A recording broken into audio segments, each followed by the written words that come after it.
Wait. Hold on. All right.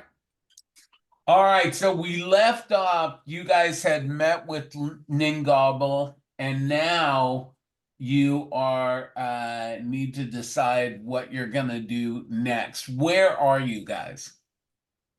So, Uh, actually, if we could just take 5 seconds to rewind to describe that battle, I'd like a clear sense in my brain about who we fought or what we fought.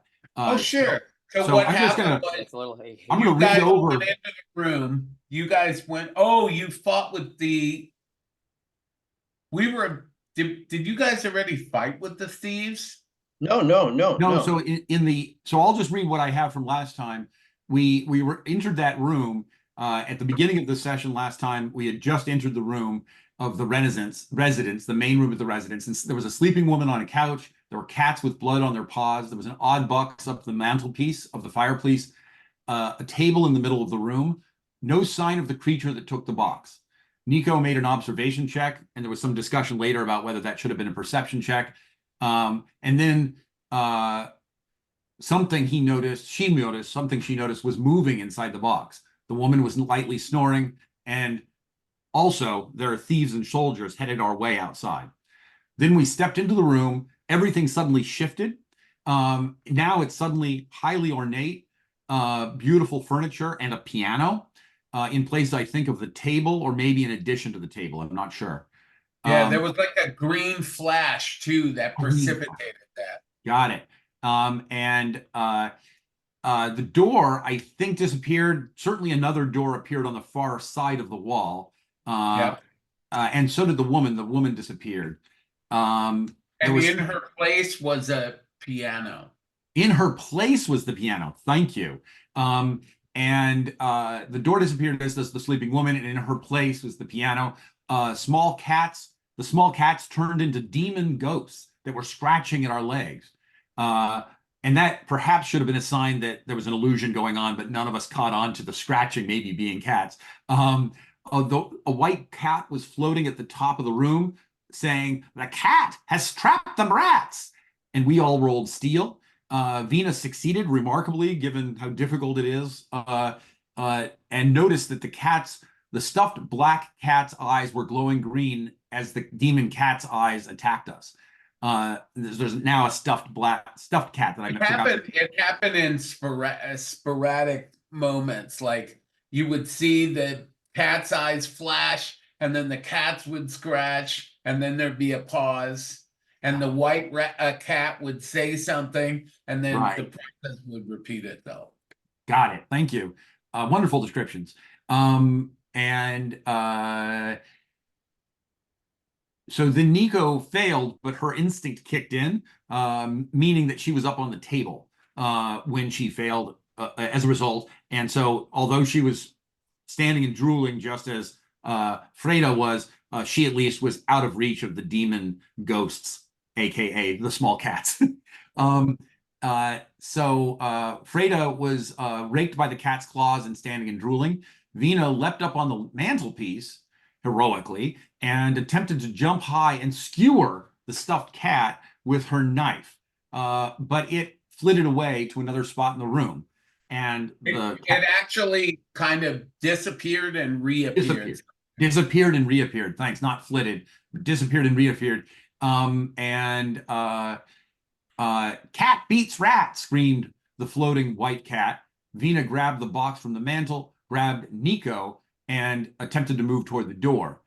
Freda then snapped out of her reverie, grabbed at the stuffed cat, which was now on the piano, and attempted to cut it in half with her sword. Failed. It disappeared, reappeared elsewhere. Freda laughed maniacally. "I'll get you yet, you furry magic rascal." And Vina attempted to beginner's luck command to rouse Nico to action. She handed Nico the box, but Nico was unresponsive. Freda's legs were by now on fire from scratches. She made a final attack, this time with help from Vina, but once more the stuffed cat shifted away back to the mantelpiece. Vina opened the door on the opposite side from where we came in, but saw only a brick wall. And sorry. And then the voice screamed out, "Cat, beats rats. And then Nico comes round, hears something scrabbling around inside the box for the second time, opens it up, and sees inside. Had to do a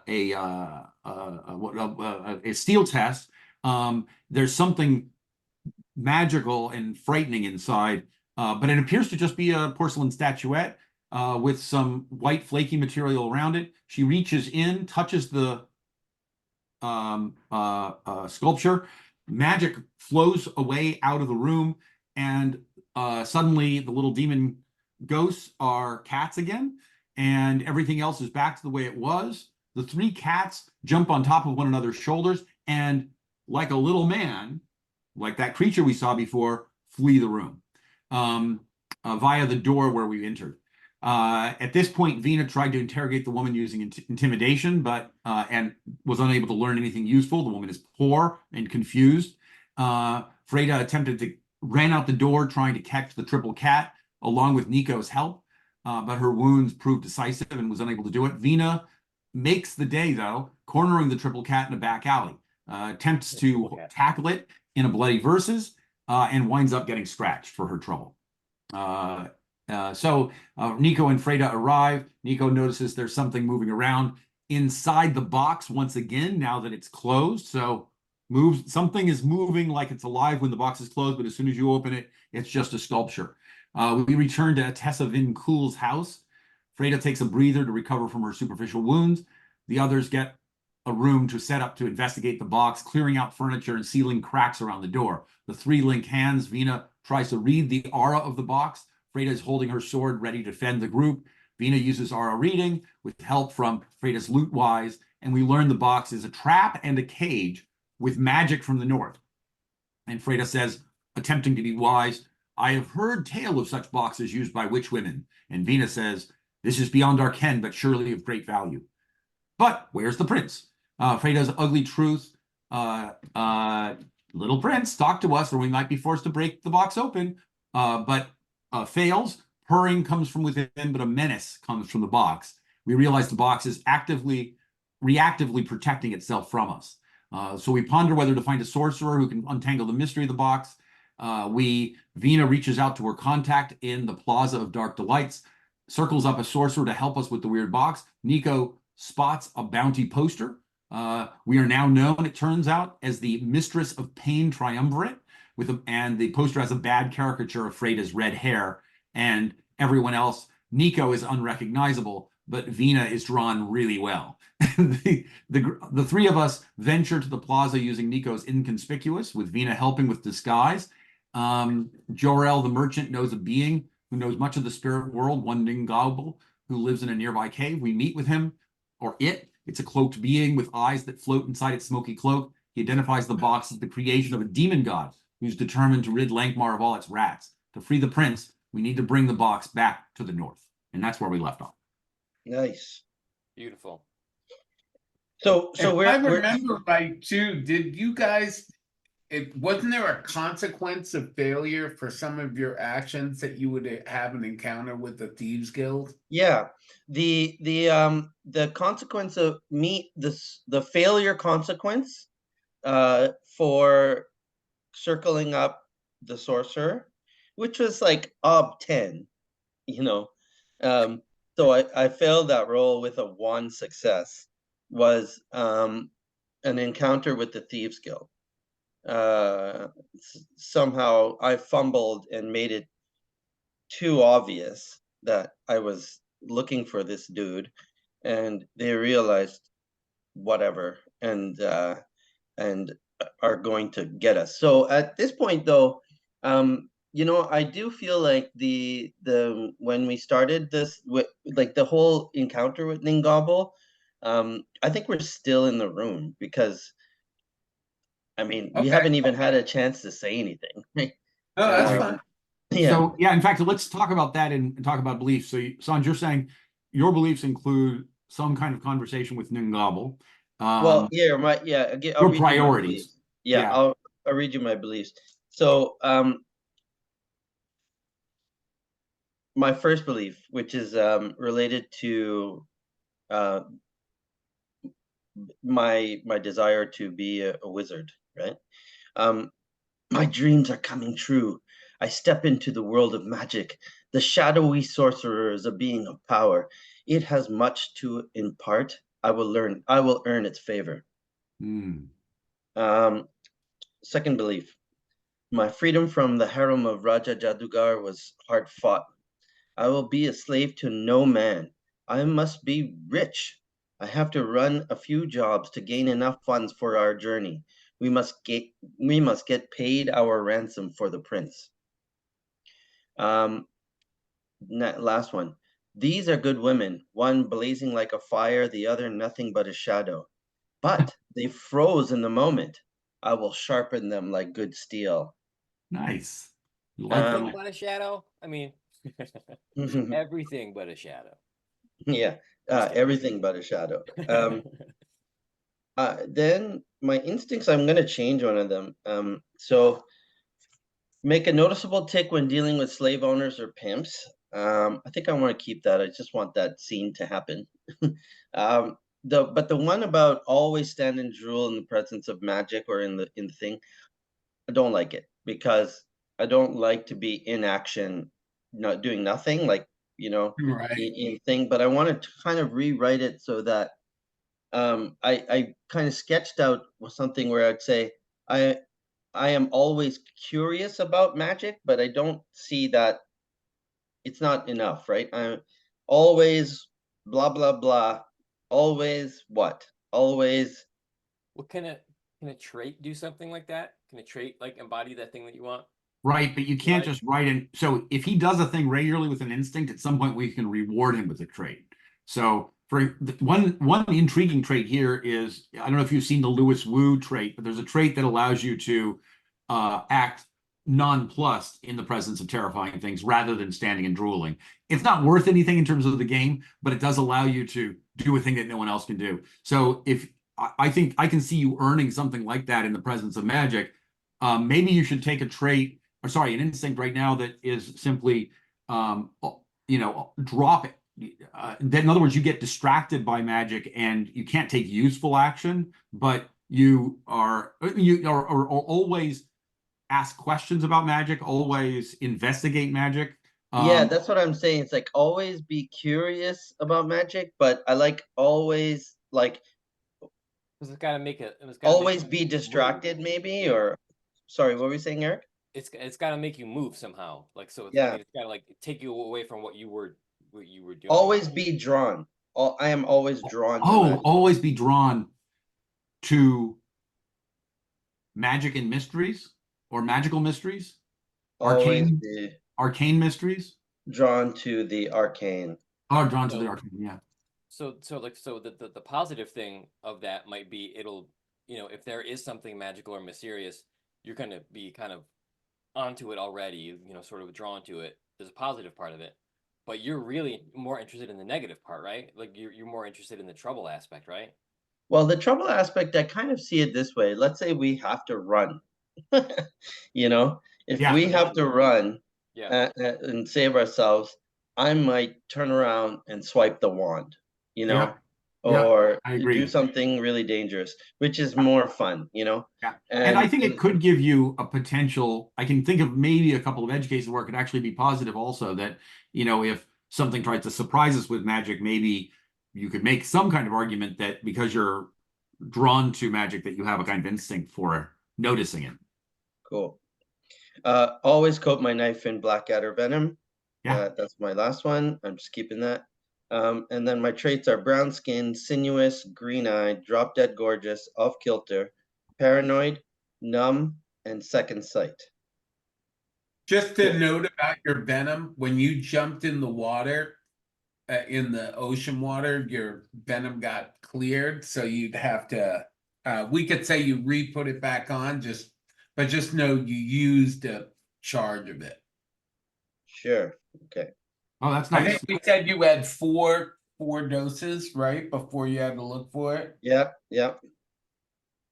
So now So you've got three, I guess. Yeah. three charges left Cool. Cool, of cool, cool. venom. All right. Who's next? Um, So I could go next, unless Eric, if you're ready, I'm happy to wait. No, I'm still tinkering. All right. I apologize. I haven't really worked on it between sessions. That's fine. We can help.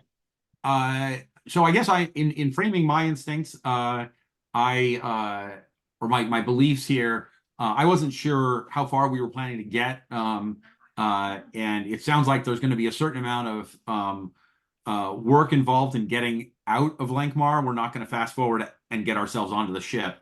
And I wasn't sure about that. But I gather, Peter, there's interesting story here in Lankhmar still. We're not going to jump ahead to the ship. Is that correct? It's up to you guys. I want you guys. I've learned as a Burning Wheel GM not to dictate. You guys will tell me. Okay. Well, so I guess my inclination here, and I'll run it past you guys, is it sounds like we're owed a encounter with the Thieves Guild, and that's going to happen unless we can figure out a way to avoid them with some conspicuous roles. Or maybe it's completely inevitable at this point. I'm not sure. So it sounds like there's going to be some kind of Thieves Guild action. And my inclination in general is let's get ourselves on the boat as quickly as possible and maybe get as far as to the north. So I'd originally written beliefs that involve the witch women of the north. But on the other hand, I guess it might be interesting to find out who are these goons in the Lankhmar Goon Squad. I'm not sure my character cares, but I do think that maybe we as players care. So do we want to stick around in Lankhmar and make our goal today booking passage on a ship, or do we want to skip over that? The only thing is I wanted I wanted a scene to kind of like represent my my business interests, and I'm going to be away for a little bit and Right. tell my contacts, Got it. tell Atessa, okay, here's a stash, like just kind of like really make it obvious to the team that I have a business going on. That's great. I like that. It also occurs to me, I don't know how we're paying for to get up to the north. Exactly. That's my second why we belief would do this unless someone was paying us. So you're all broke, right? You're all resources zero. We're all resources zero. So unless someone pays us to do this, I don't know why we would even care. Just like forget it. Let's just hawk this box and let it be someone else's problem. So we need a little bit of time with this Ningabo. So I think there's no question we're not going to get on the boat this time. This is going to be about finding a sponsor who wants to pay our way, maybe going to the family of the nobles and getting them to pay for the rescue operation that we're being sent on. So, okay, I see how this is working. In that case, I'm going to wipe the following beliefs. Here we go. First one is I am the match of any man. And I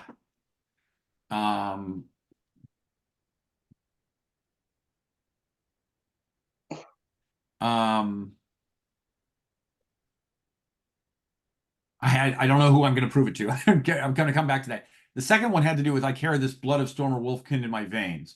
And this one, I want it to be about the Lankhmar Goon Squad because they have insulted. What did they say to me? What did they call me as a northerner? Do you remember, Peter? Oh shit! Northern pig or northern scum or something like that. Northern pig. It was definitely an insult that you're from the north. Yeah, I think it's got to be frozen pig shit or something like that. Got to get frozen in there. So, carry the blood of Stormer Wolfkind in my veins. Yeah. They can take you to the airport. Have dogs been fed and stuff? They can use a feeding and a walk, but they don't have to be fed right now. Is he coming back here? Yes. Okay. My son's leaving town, so I want to say goodbye to him when it's time, but it's not time yet. You're going to come back for stuff, so I'll say goodbye to you in a bit. Great. So I carried the blood of Stormer Wolfkind in my veins, and I will teach the Lankhmar Goon Squad that this northerner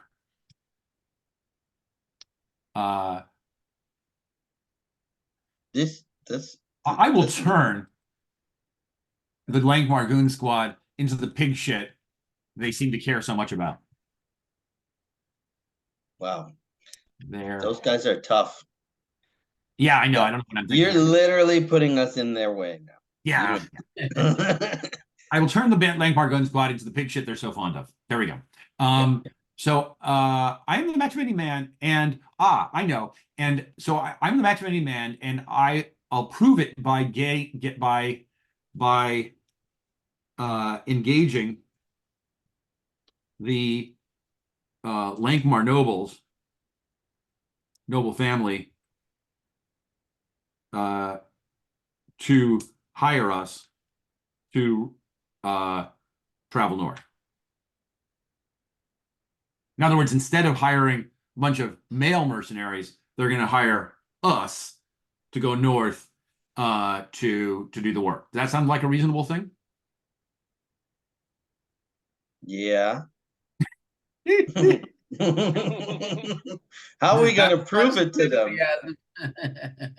Well, I mean, if they hire us, that will be a sign that they've accepted that we are the match of any man. We are the match of anyone they can hire. So the proof will be that they've hired us. The question is, how do we get them to hire us rather than someone else? And yeah, we gotta get like I think it's gonna be hard to convince them that the princeling is polymorphed into a cat statue, right? Yeah. And that's where we kind of have to yeah. Anyway, let's I don't want to play the game by not playing the game. No, I agree. Well, if you think I'm making this too impossible for myself, it sounds like you're thinking I am, but no. It totally easy, and okay. it's fun. It's gonna be it's certainly fun. It feels like that's where the story needs to go. So we're going to engage the Lankhmar noble family to hire us to travel north. We're going to engage one more time with the Lankhmar Goon Squad and maybe learn something about who they are. And though I'm far from the prettiest woman in our group, I will turn the head of the princeling when we rescue him. And I'm going to continue to work on that by cooing at him in the box. Okay. All right. So my instincts are never trust a grinning man. I don't think I've been getting any play out of that. I'm just going to say never trust. I don't like this one. If you guys have an idea of who I shouldn't be trusting, I would love some input. We'll put it off for the moment. Second one is draw my sword at the first sign of danger. And I still have a third instinct that I haven't figured out. I am boasting. I'm going to try to use that this time. I'm the redhead of the cool waist. I laugh at bad fortune. I have an iron stomach, the mark of privilege of the North, an affinity for rope, and I am a cold-blooded killer. That is who I am. That's so that cool. It says just cold-blooded, but it's really about killing. Yeah. All right. Love it. Nico. Okay, so I changed my first one. And I need help on the third the end of it. But I knew the world contains all manner. I knew the world contained all manner of mysteries, powers, and terrors, but I found myself in the center of them unwittingly, swimming like a rat in the belly of a sinking ship. Beautiful. I must find a way to. I'm not sure about this part. Find a way to protect myself or escape or like be somehow not find myself just like, oh shit, like I'm in the middle of this crazy stuff that I just had no idea I was on the way to, because I'm not sure how to word that or like what to or how to make it. Yeah, it's almost like I must find myself like I must find myself I must find a way to protect myself by XYZ, right? And I think you've leveled up in creating your beliefs, Eric. yeah. I'm getting there.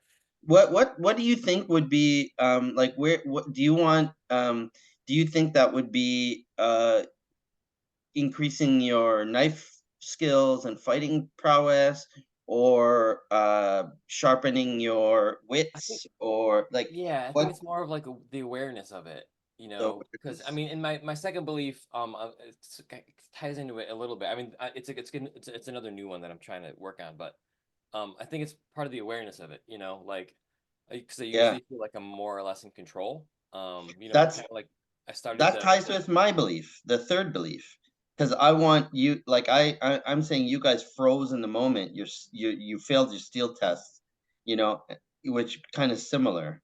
Mhm. So Yeah, yeah, like because I started the story, the whole game, thinking I was like the hot shit. yeah, Which up until now I kind of have been. yeah. Um, but now I'm just like, whoa, I'm not in as much control. Like the stuff that I usually do is very straightforward. Now, who the hell knows what anything is now? Yeah. So I think that's kind of scared me. But I'm also not gonna back down from it. I'm like, I got to get myself back on top. Well, If you I'll would you talk about go? my.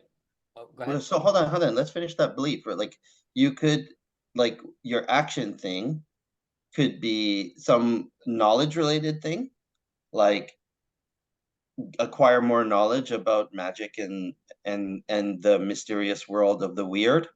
You Hmm. know, like a sorcery wise, open sorcery wise, and kind of run some scenes like trying to do that.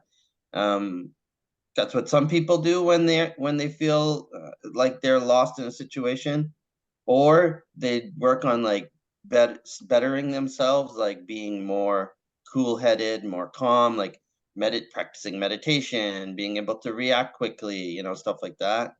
Yeah, I Or think yeah, I Or You think you might could just want to, decide you're. another thing you could do is look for a supporter. Because it's like the way you worded that, it's like you're not feeling stability and I you will are find a creating patron. stability. I like that. I will find a patron is really nice. And here's the dark version.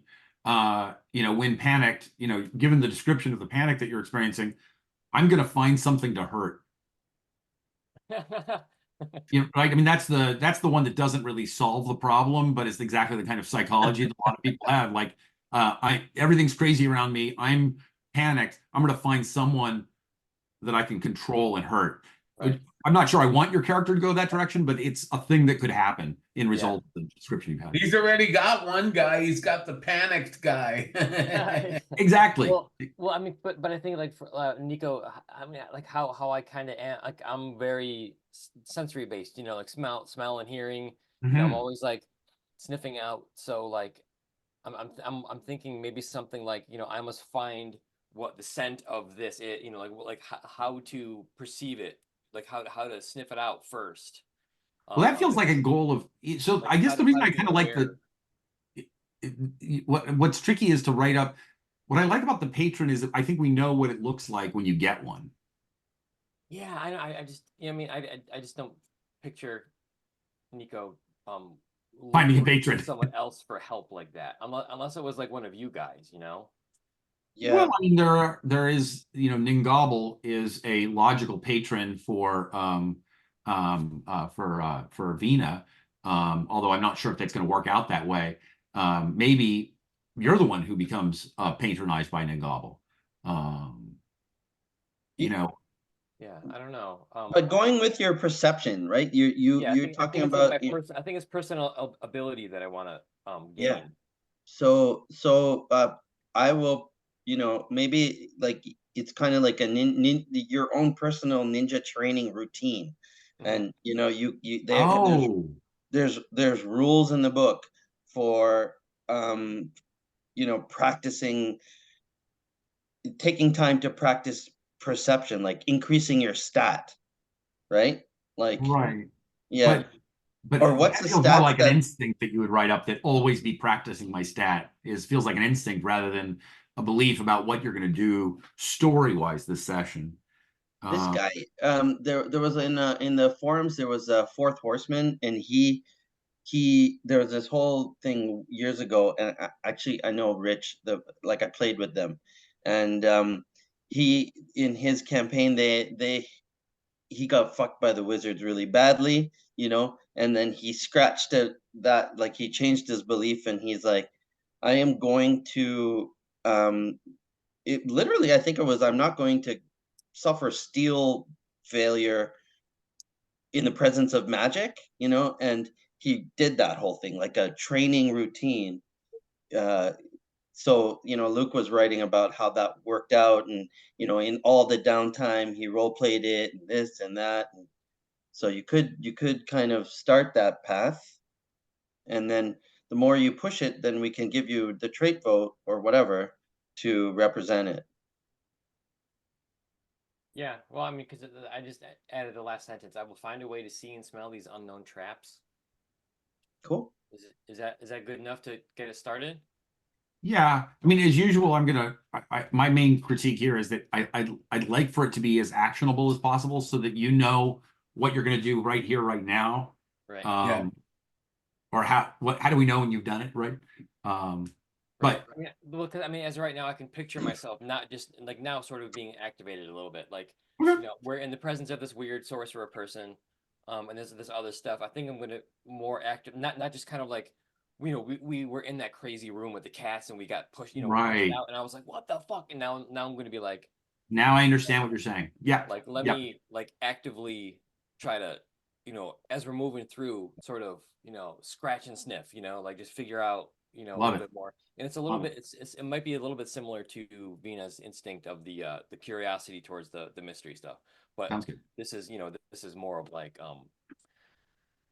not an instinct. It's just like, this can't keep happening to me. I don't want this to happen again, Right, it's what you're gonna that's do Yeah. this session. That's fine. Great. yeah. Um, Okay. And then belief two, nothing is what it seems. Um, I haven't written the rest of it. Nothing is what it seems. I think I want to talk about the everything that I've done before. Jobs that I've done were, you know, A to B, boom. Like everything was understood. Variables, that happened were under control. Were like basically the same type of stuff that that I understood. Now it's like, what the hell is anything right now? I was like, I'm gonna get that fucking princeling. I'm gonna like and I'm gonna like make everyone afraid. And now I'm like, we have a box. The prince is supposed to be in the box. The shit moves. Then I open the thing and it's a goddamn statue. Like right. like what the hell? Who wants this? Why is it like this? So I think Well, so I'm sorry, go ahead. I don't mean to interrupt. oh yeah, no, I'm just thinking like, just and it's similar to the first belief, but like I'm just, just like nothing like what do I what do Is I it do?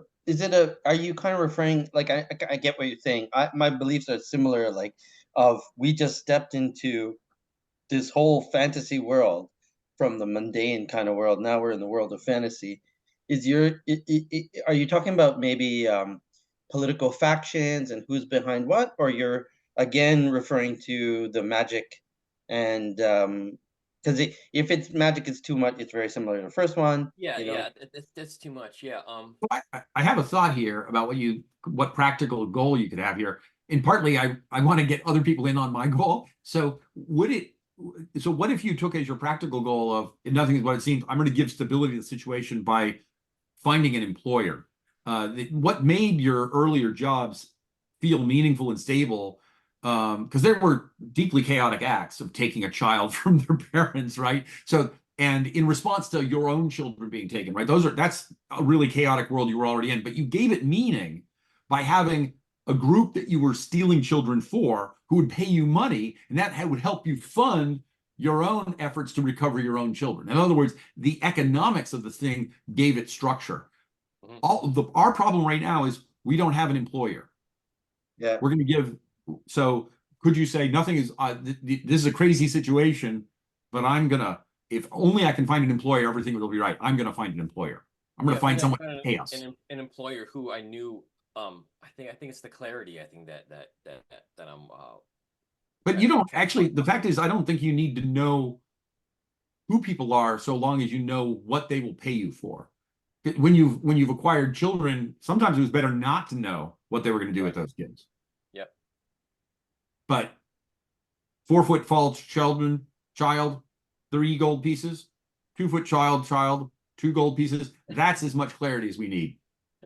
And right now, you need clarity about who's going to pay us to do what with this box. Yeah. Nothing is what it seems. All right, let me think about it for a minute. Okay. And I think the third one is still pretty, functional for me. Man's greatest weakness is his belief in his strength. That way, patiently studying and watching for the thread I can pull to unravel his hubris, to make him fall to look like a fool. So that's still like a core, like a background thing for me. Yeah, it's like a ideology, Yeah. fate point earner instead of a persona point earner. And it could be a persona point You might earner. want to weave, obviously this cat hates rats. You might Oh. want to weave that Ooh, somehow yeah. into your belief. Yeah, that must have made you feel resentful. How about this? I change it right now because it's on my mind. Cat's greatest weakness is his belief in his strength. Nice. I like it. Waiting for the thread. I can pull to unravel his hubris. To make him fall like a fool. Okay, just real quick. The cats was not Ningobble, right? No. Yeah. And this kind of ties also into when I was like, I get paid to do a job. When someone jumps in on it, it pisses me off. That cat thing was the thing that jumped into my job. So this is kind of continuing that. Right. So maybe you might want to create like a mini part of your belief is that you're going to find out more about this cat, or you're going to hunt him down, something like that. Yep. Yeah. Okay, cool. I will turn the cat into my prey. That's right. Because usually cats hunt rats, but this time the rat will hunt the cat. The hunter became the hunted. There you go. All right, cool. So I'll tinker with these. And Sanj, do you want to? Did Sanj go, or is it who's got to go? Yeah, I did. You're What's our your last person. Can you okay. Can you read me your instincts and traits if you don't mind? Instincts. Never get cornered. Always watch my back. The only tail I should have is my own. Those two are a little bit maybe too similar. Instinct number 3. I will always defend a rat in trouble. I don't think I like this one. So I will always defend my companion. Just kidding. Yeah, but I mean, he does that anyway. It's not very interesting. Yeah. I mean, if you want it to get you in trouble, I mean, right now it's written in a way that could conceivably get you in trouble. It's just we haven't been running into rats who are in trouble, and so you haven't been distracted by them.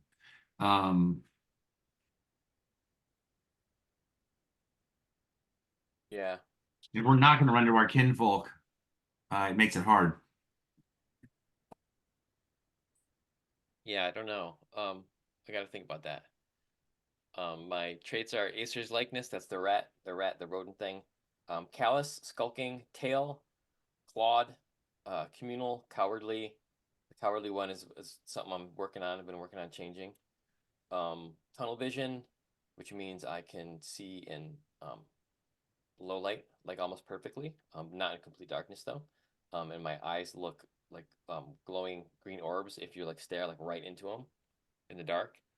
Enlarged incisors, which look just like cute buck teeth. Large ears, and quick-blooded. And quick-blooded is like my metabolism is faster, so I have a shorter overall lifespan. And then coat of fur, and that's it. All right, great. I haven't added my Elfmar homeland one yet. But I'm not too worried about it.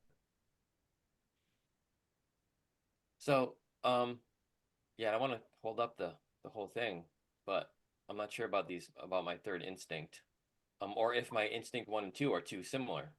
Let's not worry about that. I think the only thing we need before we get rolling are the beliefs. I also have crappy instincts, so let's just get your beliefs squared away. And you know what you want to write for those, so write that down and we'll get rolling. Yeah. Okay, cool. Okay, nothing's what it seems. I'm going to change my character's colors. I think I decided after listening to the thing that I don't like the accent I've been doing. Okay. Yeah, something there. You're gonna do. I don't think I've been doing an accent at all because I'm not very good at accents. Yeah, I don't know. Doesn't scream sexy. I mean, I don't know. I don't know. The first time, the first night, where the first accents were a little bit more and then I kind of I made it into like a lower class Gujarati villager Mhm. accent. Mhm. Because I was thinking about my peasant background, slave background, but it's really not attractive.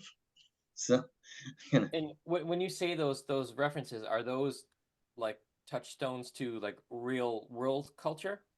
Yep. yeah, Gujarati is like our some of the so many Indian immigrants in America are Gujarati or Punjabi, Mhm. and Gujarati people. I'm Gujarati. We're like we're like just mostly farmer types or business owners, like small shop owners.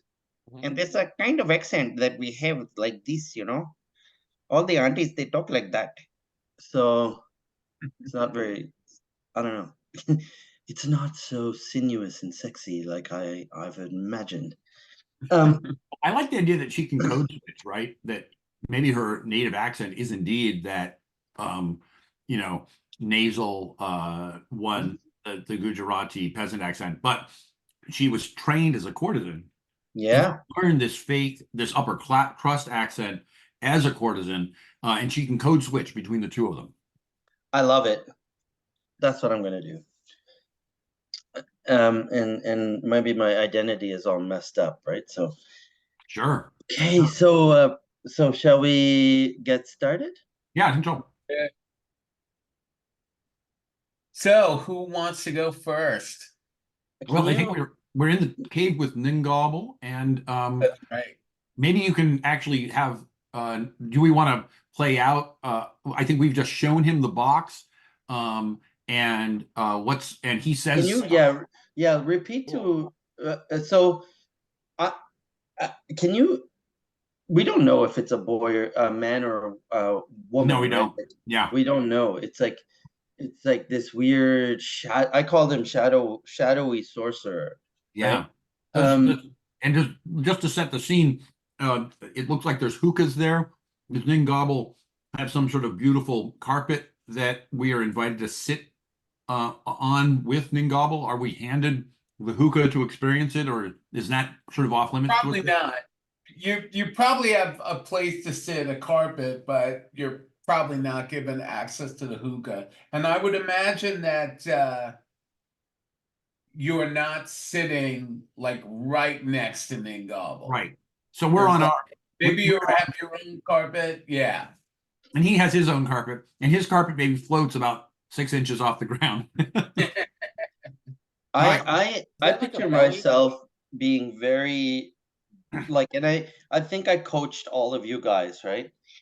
Before walking in there, I coached you guys, and I was like, remember, wizards are extremely arrogant people.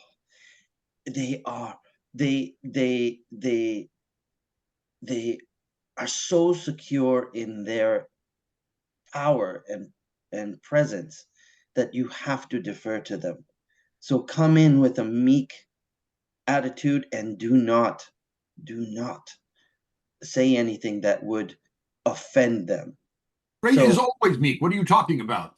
Freda is always polite as people deserve polite. When they show me politeness, I show them politeness in return. You have nothing to worry about from Freda. I roll my eyes, and so as we're sitting there, I'm kind of on my knees, on my haunches, kind of like a karate stance, like Love it. very respectfully and somewhat bowed.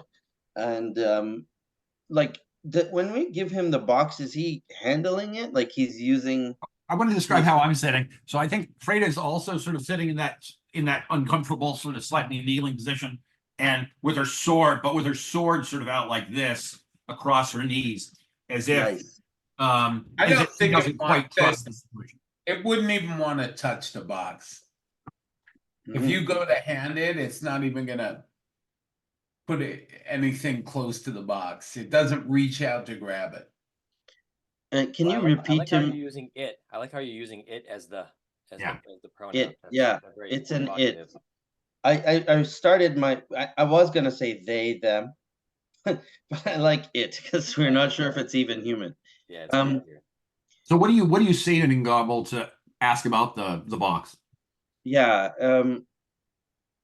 Oh, oh, venerable sorcerer, your wisdom is far greater than we could ever imagine. Or How so they many, say.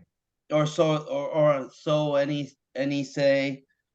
Um, this we have found. I don't know. I don't want to role play what we've already done, right? Like I think this is lovely. I'm sorry if you don't want to do this, Sanj. I I take can it. tell you that he did tell you last time that the magic of the box can only be defeated in the north. Got it. Or Okay. it's best. I shouldn't say it can only be. It's Best. more easily defeated in the north. But why should we take this task upon ourselves? It will cost us much money to go back north, and I have only just arrived in the south. Let us give the box to the. Why can't we just give this box to the people for whom it was the family of, I can't remember the name of the noble family that was supposed to marry, and let it be their problem. So I'm throwing that out there. Does Ningabel trying to talk us into going north? That's what I was kind of Yeah. curious. He said that is for you to decide. but but What does the but voice sound like? but sorry. What does Ningabel's voice sound like? I would say otherworldly. So kind of haunting. Oh, like that. Okay. So Vina kind of like elbows Freda, and like kind of scooches forward a bit. Or perhaps there's something that we can do for you in the north. Um, if we venture that far north, there may be and I'm just like, I'm gonna throw out some stuff that I might know from my Quarmalian heritage, like the ink the inky the inky black liquid that secretes from the great octopuses of the north, or the tusks of a hulu bear. Nagabel says, I think you'll be so busy if you go to the north with this quest, you won't have time for me. Complete it and come back. Also, Ningaba will say that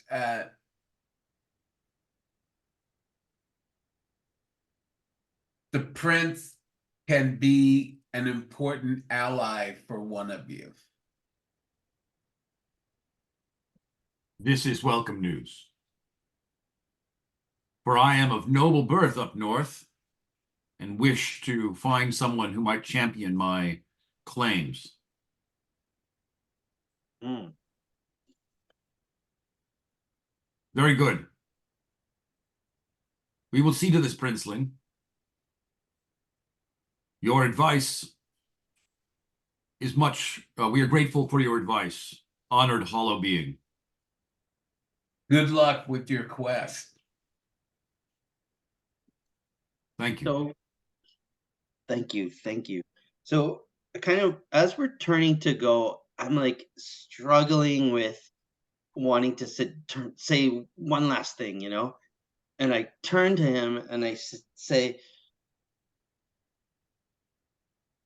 great wizard,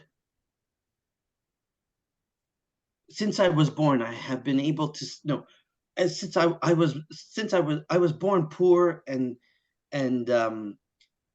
poor and taken from my family at a young age. There, I encountered a matron mother that awakened a third eye, and now I can see into the realm of magic. Do you see that around me? What more should I do to harness my skills?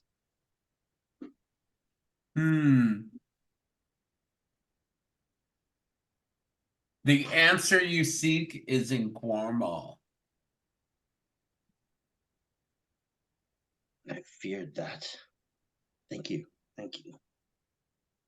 And then I kind of go back, like I don't want to piss him off anymore.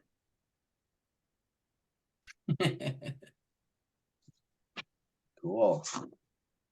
Change belief. Nice.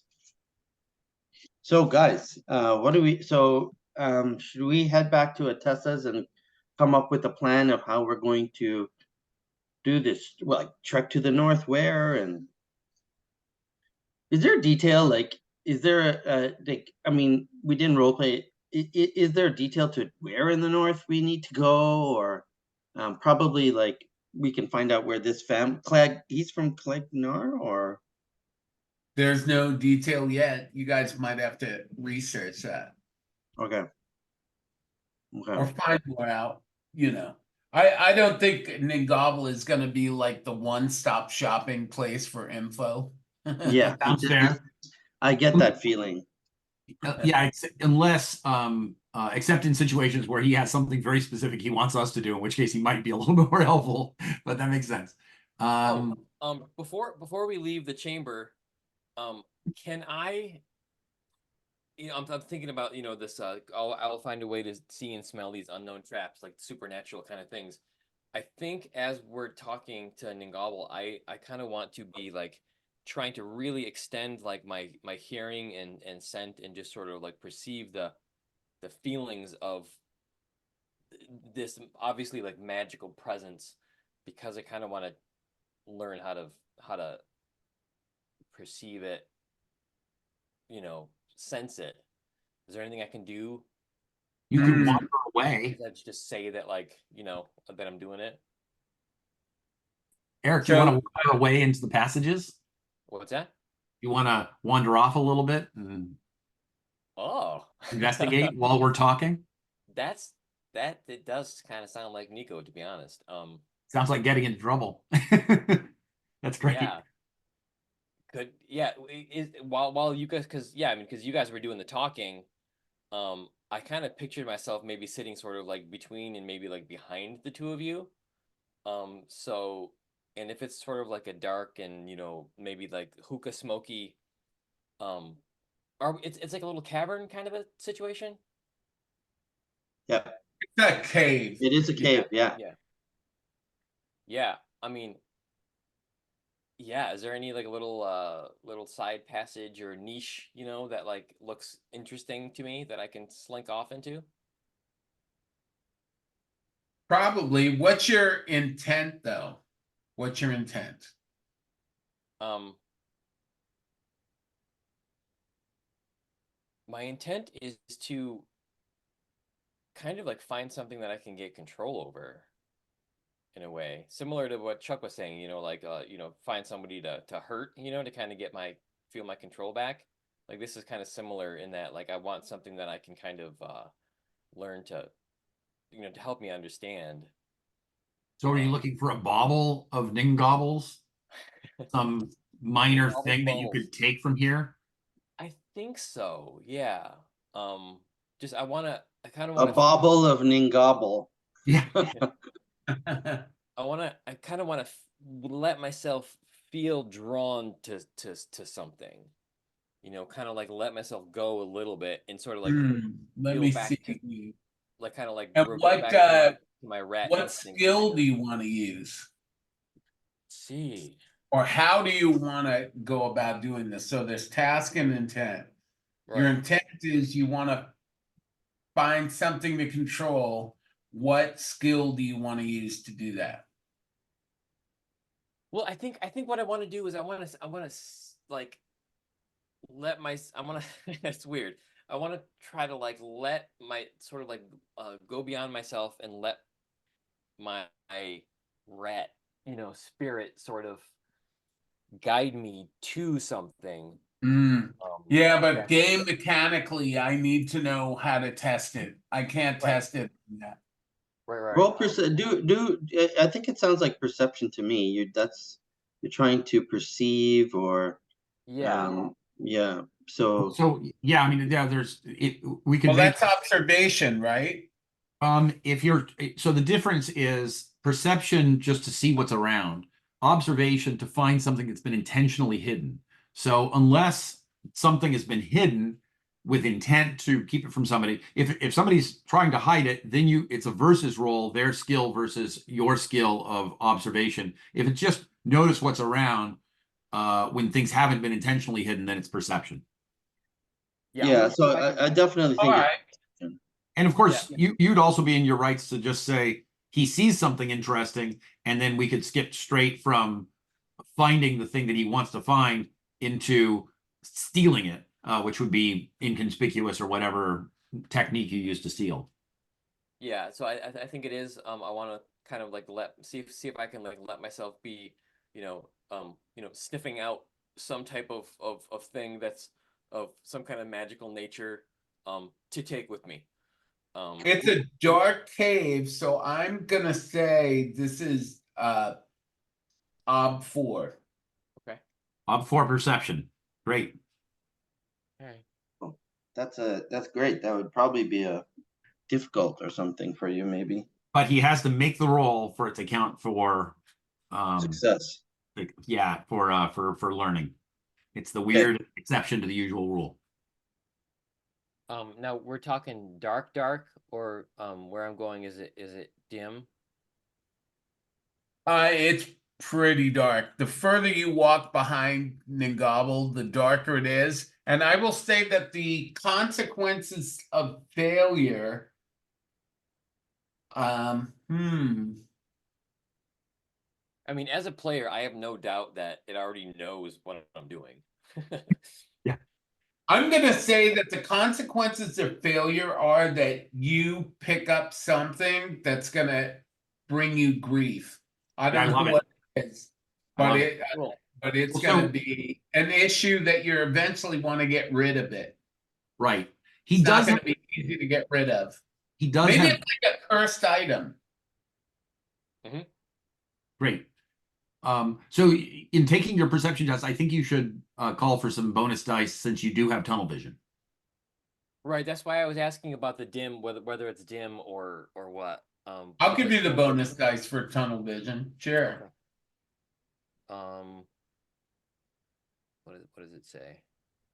Reduces. Does it say how many penalties- dice you get for tunnel vision, or should we? It just reduces penalties for dim light by 1 step, but you said it's pretty dark, so I don't know if it's going to kick in. So it's ob 3. I'll say it's ob 3. It's No. ob 3 instead of ob 4. That sounds fair. Okay. Okay, so help and advantages. Nothing. We're not helping you. No, you guys don't know. Yeah, it's one of those things. It's like, oh shit, where'd Nico go? Situation. Let's see. Arthur Dice. Persona deeds. No, you guys determined he was from Cleldnar. Right? Right. No, it's ill. So I'm from Illic Ving. And he's from Cleldnar. I think that's right. I think Okay. we're not from the same territory. By the way, I always get this confused, but it is Cleldnar. It's Kellynar. Cleldnar. It auto L-E-L-G. Lelgnar. Lelgnar. Oh, I see, Cleld. easy to pronounce. Okay, so Arthur Dice. Nothing. I'm just gonna see what happens. Base obstacle is 3. 3. 3 out of 5. I think you should spend a persona, just because a success on this will help you learn perception. But I don't know. It's up to you. If you don't have a lot of persona to spend, don't spend it. I've got 3. Spend one. Yeah. Okay.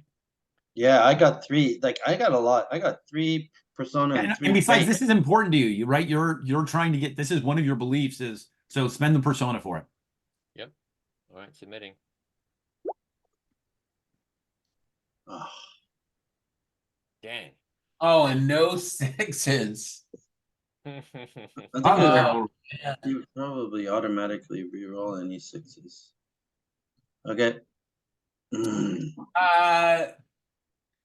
So is A- perception, one question, is perception open-ended? Open-ended. Ooh, it may be, but I'm not sure. Let me just You look didn't at that. get a 6 anyway, so it doesn't matter. But if it's automatically open-ended, then you can spend fate to re-roll one failed die. But let me just look at the roll real quick. The rule real quick. I mean, I also don't mind the failing, getting some fucked up thing. Oh, really? I didn't know that. That's a new thing. I didn't know that. Well, maybe I'm wrong about all kinds of stuff. I'm wrong all the time. Don't trust me on anything. Me too.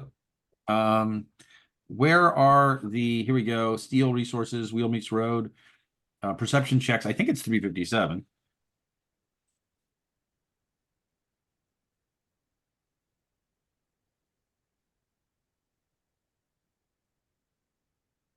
Heidi, What was that? I'm just talking to my wife.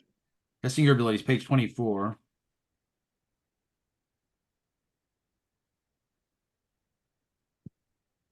I found a blog, by the way, talking about Clelgnar. I'll paste it in there. Love it. Leldnar.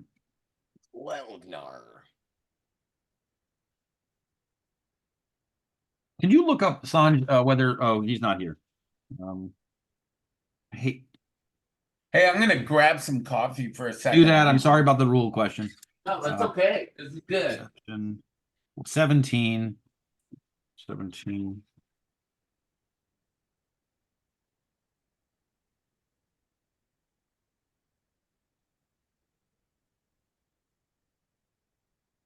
It appears not to be open-ended because they don't say anything about it being open-ended.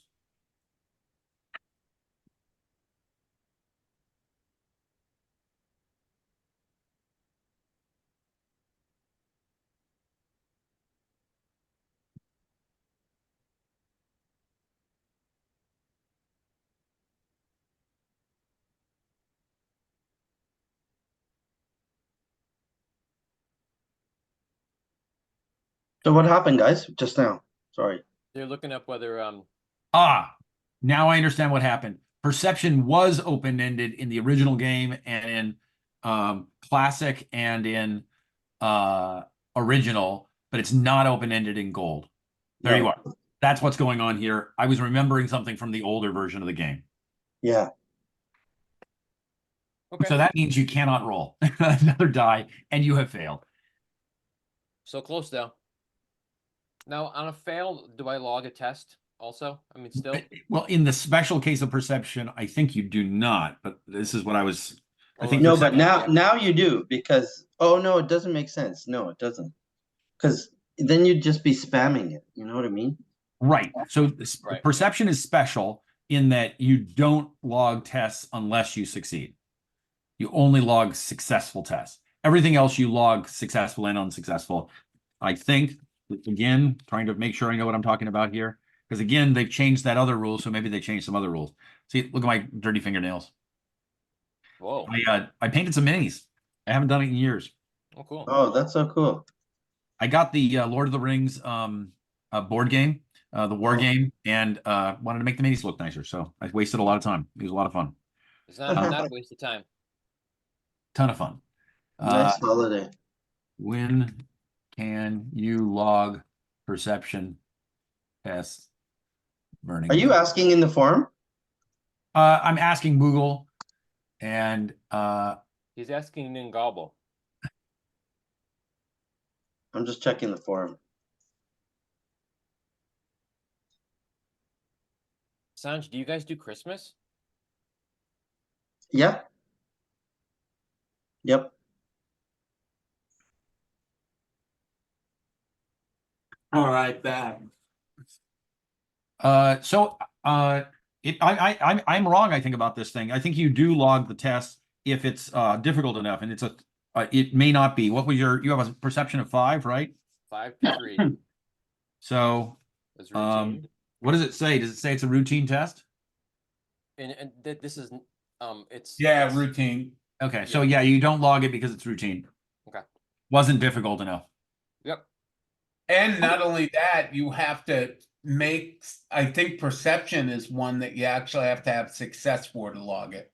That's what I was looking for. So the news here is that they did change one of these rules, Peter. They changed the rule that perception is open-ended. That's no longer the case. So then I wasn't sure if they changed the other rule that you can only log successful tests. At any rate, it doesn't matter. It's a routine test, so he wouldn't be able to log it anyway. And they definitely changed the other rule, so he has failed his perception test. What happens? So I'm gonna say that you find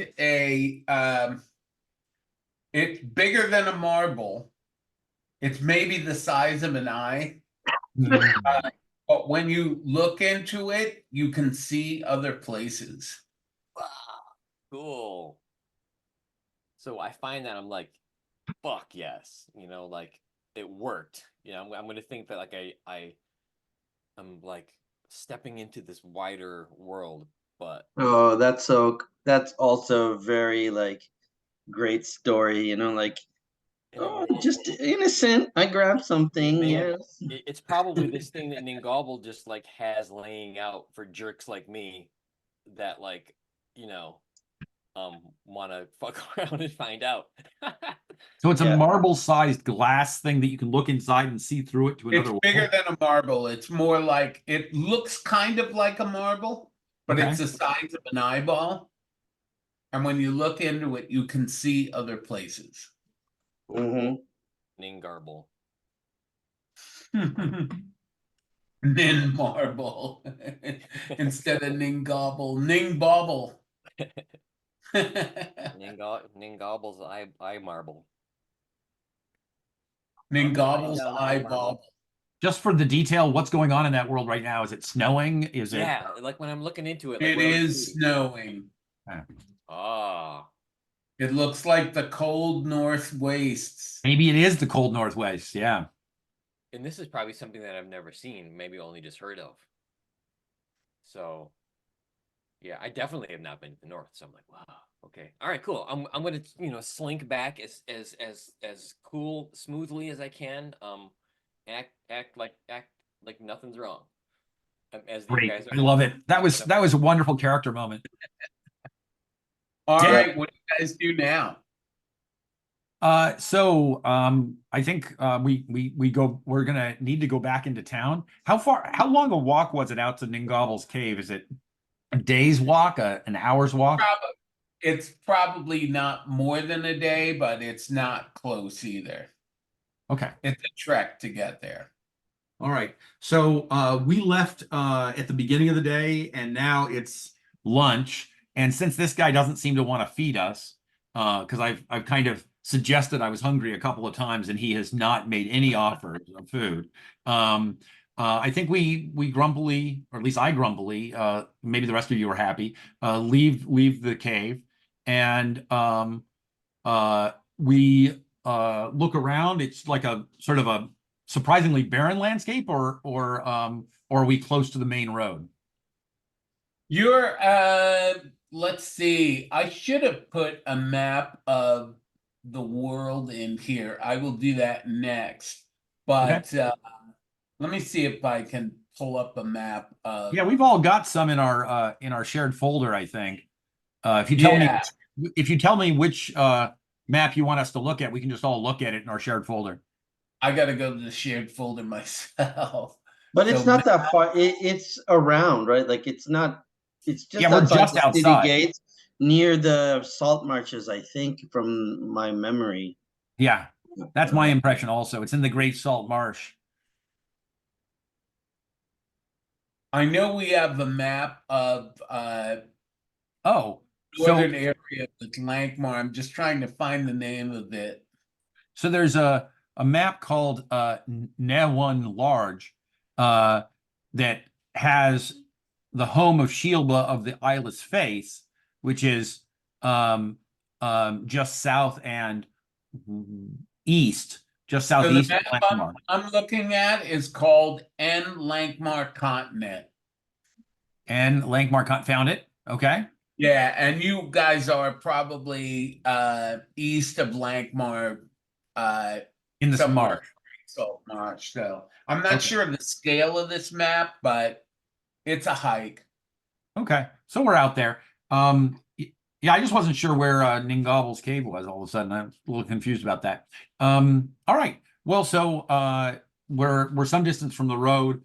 We find our way back to the road, and perhaps there's an inn where we can a traveler's inn, or maybe we walk all the way back to town before we find a place where we can eat lunch. I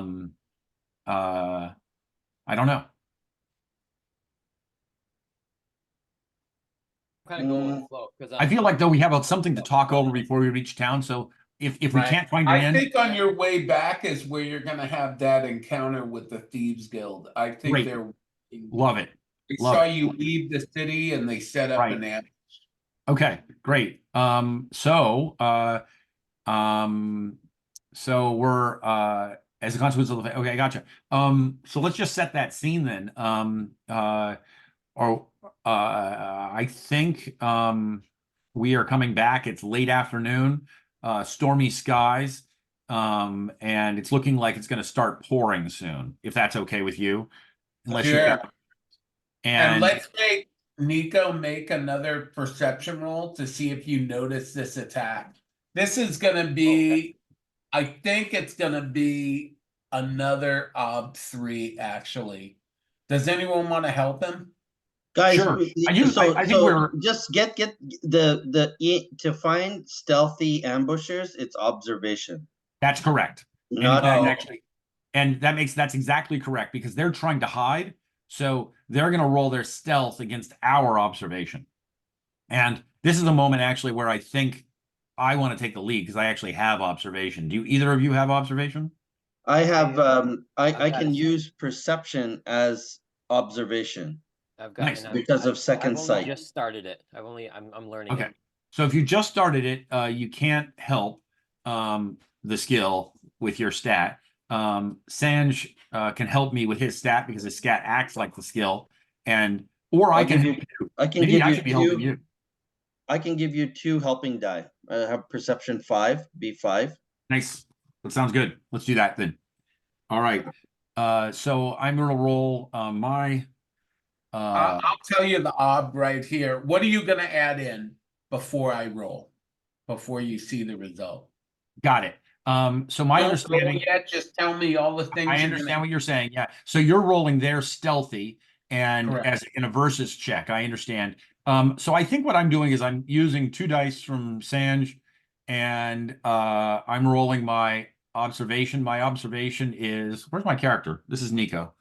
I gotta open my character. I don't know what the rules Same are as my exactly for this, but I'd like to say that if you really beat them, like you beat them by 2, I'm gonna let you ambush them. Okay, cute. Oh, nice. Cute. So my my observation is 3 dice. And so you're gonna roll their stealthy and then I'll roll, and I think they can help one another. So if there's a group of them, they might have a helper die or 2. I don't know. Depends on how many there are. On the other hand, I'm not sure if it's easy to help other people be stealthy. I don't know. You Well, who's helping you? What are you putting? I'm in? getting help from Sanj. So he's giving me 2 helper dice. And these guys may or may not be helping each other, but they're Are you rolling. putting in any Arthur or anything? Oh, I understand. You're asking me if I'm Arthur-ing. And I see. I don't get to know that. I think I see. You're trying to make it worthwhile. Do I have enough Artha? I have 2 persona, which is not a lot of persona. I am not spending my persona on this. No. All right, here we go. Then. I'm gonna. Can I spend persona? No, right? I can't You give you. cannot. No. No. I mean, we could switch it around. I could help you. No, it's cool. It's cool. Yeah, it makes All right, sense. here we go. I'm gonna roll theirs then. Okay. Wow. Whoa. Holy shit. You guys are getting ambushed. I think so. Yeah. So that's 1, 2, Well, we 3, didn't roll 4, yet. 5 successes. I'm gonna roll that D6. oh, they're going to use their fate. Okay, there you go. 5 so that's 5 successes. So it's 5 successes against our observation. B3 plus 2 dice from Sanj. Help 2 dice. Submit. No Arthur dice. Base obstacle 5. All right, 3 successes against 5. So But they I got a challenging perception test, yo. I mean, you What's did. that? Got a difficult What's- observation. Not bad. yeah, All right, guys, they are gonna ambush you, unfortunately.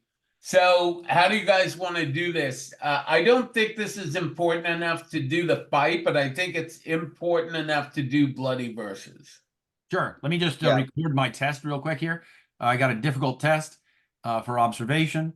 Now I need some routine ones. So I got it difficult too. Yeah. they lie in wait. Observation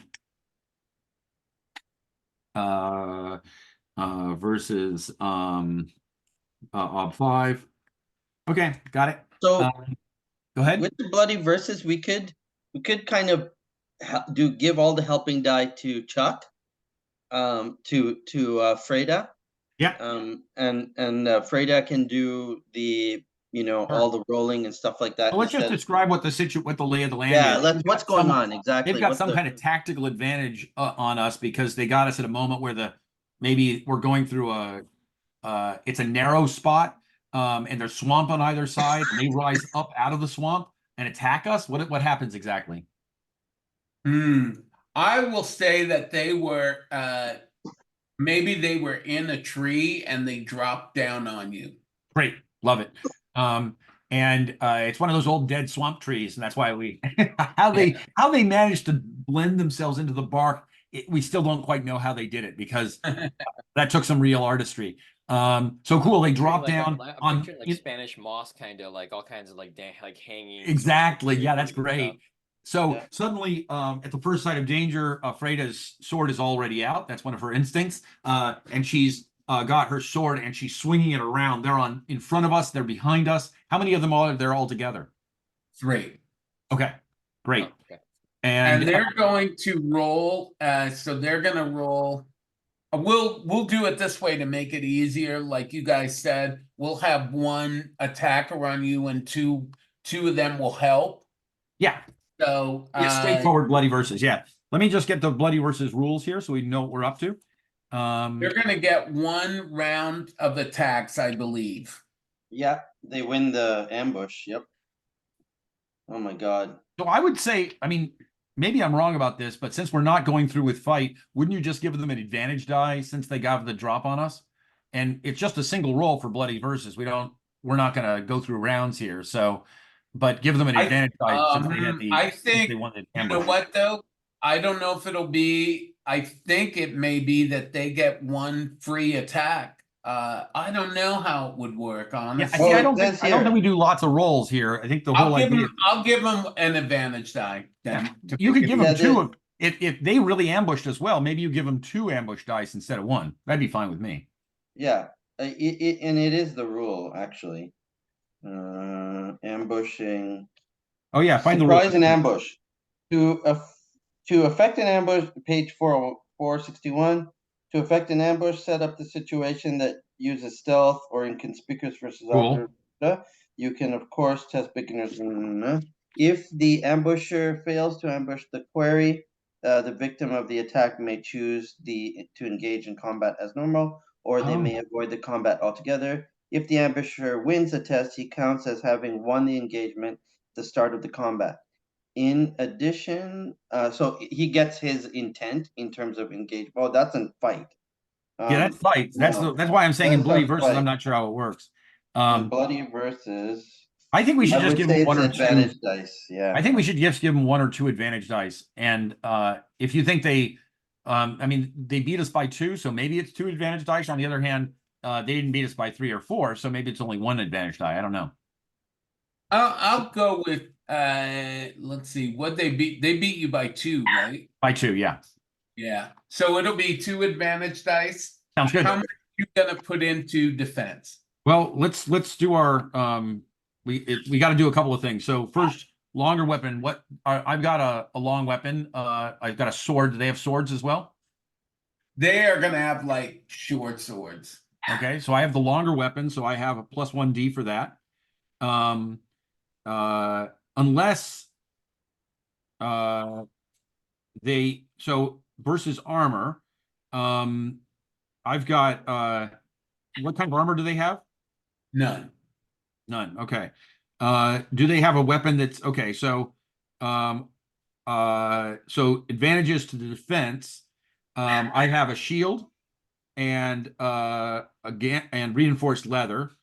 So I've got 3 advantage dice for that. They've got 2 advantages. Chuck. Talk to me. Guys, I got it. This is what happens because they won the ambush and they have shorter weapons, right? they get their engagement. They're inside. They're So inside. Brilliant. short. So the advantages to bloody versus attack: shorter weapon when appropriate, plus 2D. Brilliant. So So there it is. that's And there's the that's 2 dice they their get. Love it. yeah. Love it. Love it. It's Okay, so cool. great to play with guys who know the- the Burning Wheel well. It's a great game. It's just a great Yeah. game. Okay, so thank you, Sanj, for fixing that. So they're going to have a +2 dice that they can only use on attack. Then they can arrange the rest of their dice however they want. I don't get any advantage dice for attack except for your guys' help. Oh no, I can use your help anywhere I want. I don't get any advantages to attack because I have the wrong weapon, but I do get advantages to defense. I get a shield and reinforced leather, so that's a total of 3 dice I can use on defense. Cool. Great. Who has the higher reflexes? I think we might have the same reflexes. My reflexes are 4, probably. I think if I remember from the fight, you had 4. Yeah, 4. Yeah, so that's pretty standard. And I have the same stride as them. I do have some forks I can use. I can use my brawling, so we'll worry about that. Here we go. So right now I have 3 dice. I get from the sword. I have No, no, from your armor. So I have 3 dice from the armor, but then my skill is sword +2 plus a fork from brawling. yeah, so 4D for attack. 4D, and then any help that I can get from you guys, which would be probably 2 more dice. 1 more die. Yeah, exactly. So you're rolling 6 on attack. Well, I could roll 6 on attack. I don't have to put it all into attack. You don't I have have to. 6 dice that can go anywhere and 3 dice that have to go into defense. Yes. I'm interested in staying alive. So I think I might go with 4 dice on attack and 5 dice in defense. Do you want me to make even more conservative and go with 3 dice on attack and 6 dice in defense? No. 4 dice on attack, 5 dice on defense, Yeah. or 5 and 4? I've got one quick question. Talk. Never get cornered is one of my instincts. Would that help me? If you were taking the lead in the fight, yes. I'm yeah, taking the lead. Yeah, like Peter, like so I wouldn't be able to like hop out of, between these guys with the instinct. Yeah. What was that? Because my instinct is never get cornered. Would that put me in any different sort of spot or position in this situation with these guys hopping out of the tree around us?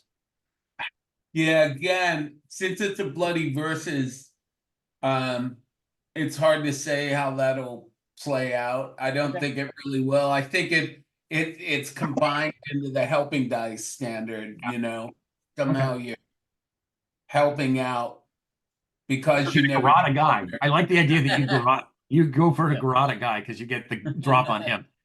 Good narrative. All right. Frida has to get Nico a garrote as a present because she doesn't have one, and you could just keep talking about it. Oh, really? There is no garrote? Nope. I'm buying you a garrote. They're not expensive. So I'm thinking I'm getting more aggressive as I stand here. I'm going to go with 5 attacking dice and 4 defensive dice. Yeah. And I want to prove myself to these jerks. I'm going to roll their attack and defense now then that you've decided. I hope I can figure this out.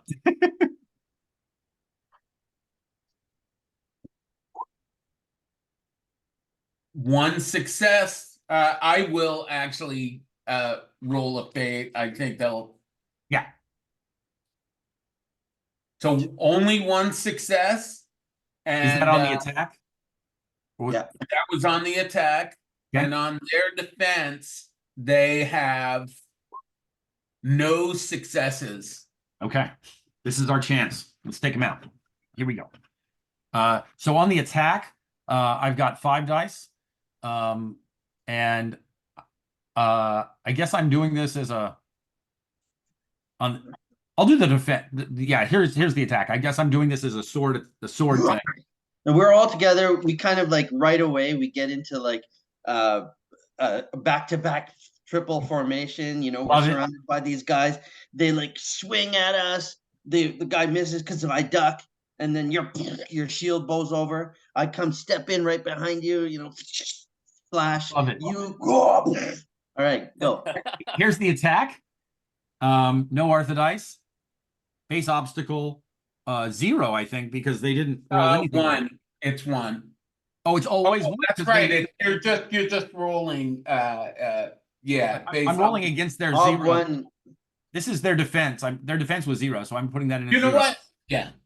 2 successes. So you've scored more successes in the attack.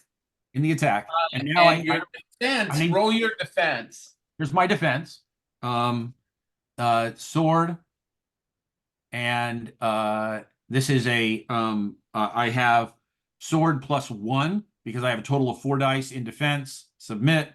Arthur dice 0. Base obstacle 1 because they did have 1 success on the Yeah. attack. 3 Yeah, so success. you take no damage and you win the fight. Great. Basically, Frida is like a whirling wind of red death. She is whirling her sword around, and one guy was like bouncing himself on the tree, shoved him down, and Nico stabbed him on the way down, and Vina, you grab one guy by the hair and slice him up. You guys just destroy these thieves. And Yeah. I think you guys Actually, the last guy survives and he says, "Mercy." okay. Good way. Absolutely, we give him mercy because we want to talk to these guys. So you guys can each take a routine test in whatever skill you were using to help me. Yep. You can't take 2 routines, just 1 routine, but you can take a routine test. And that is the last routine test I needed to advance my sword. So my sword is now 4. Nice. Nice. Me too. My knife is now 3. Nice. I gotta get You working on guys the are knife. now dangerous fighting opponents as if you weren't before. Yes. All right. So we've got this guy who's cowering, and Oh shit! I don't have a knife, so I wouldn't have been using knives. You had brawling. Yeah, it would be brawl. okay. There we go. Yeah, it would be brawl. So it would be a routine test on brawl. So I kind of get down on my hunches in front of him, right? Like I'm sitting Yeah. on my heels basically, and I have the knife out, and like kind of highlighting the Blackadder venom, maybe like you see this, you see that slight blackish green tinge. This is Blackadder poison, my friend. And One this, nick of I was gonna nick say, of this, Yeah. and you will be frothing within minutes. Your inside will be bubbling. Now, tell me, why is it that the Thieves Guild is after us so you have a picture of me and you've called us the mistress? no, I want to say it. We are the Mistress of Pain Triumvirate. Or do we want to rename ourselves? Do we like that name, or we want a different Yeah, name? I like it. I like it. Okay, we are the Mistress of Pain Triumvirate. So look out. All right. It sounds like, Sanj, that you want to use an interrogation skill, right? What Yes. skill do you use? I'm intimidate him into. But is there a skill for interrogation? I'm not I sure. think there is. There is, I'm- yeah. there- Yeah. My son, there is a skill for everything in this game. Yeah, that's true. Let me see what it says, interrogation, and then we can look up what intimidation will give us. I'm sure you can fork in intimidation, but it sounds like you're trying to gain information. So we're talking Oh, actually, interrogation. yeah, here's interrogation. It's on the same page as intimidation. They're both 278. So interrogation, you get the information you're looking for.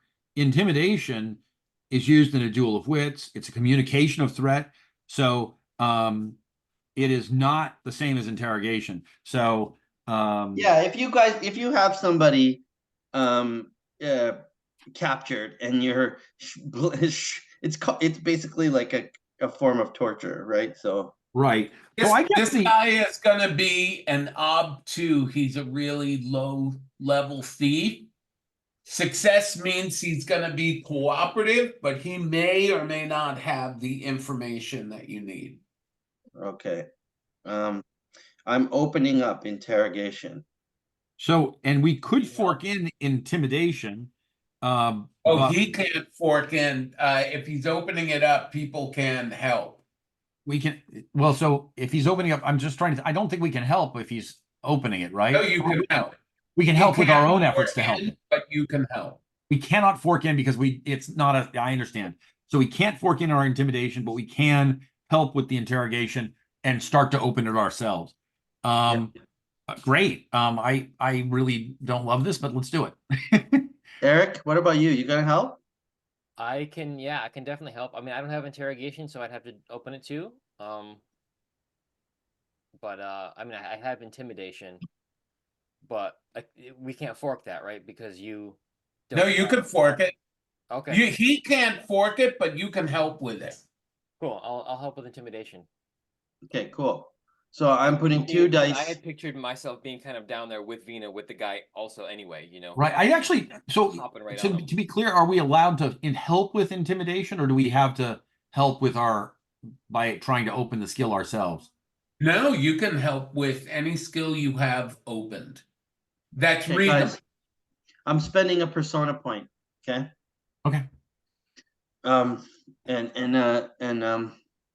It's like, What is Frida helping with? I am either learning interrogation or I am helping with intimidation. I do have the skill intimidation, so Okay. Yeah, you Uh, can only guys, help with the skill you have. what do we want to know? What do we want to know? Like, what who do we talk to so they quit bugging us every 5 minutes? yeah, Who do we Yeah. need to go to and make Yeah. up, and what do we need to give them so they stop bothering us? Because we're tired of this. yeah. Who's really behind Yeah. what's going Yeah. on. So essentially take us to your leader if that's where he wants to go. But yeah. Actually, maybe that's just simply an intimidation. Just take us to your leader, but I don't want to get ambushed. Yeah, I'm a little bit scared of taking us to your leader, to be honest. I agree. I don't think that's a good idea. Who do we talk to if we want this to end? Because we're getting sick of having to kill them, and they should be sick of dying. That's what we're gonna do. So it's basically a name, and higher up Higher up in the Thieves Guild with a that we name. can pay off or reach an agreement with. Yeah. Who do we talk Or to? kill. Or well, but that's gonna make things worse.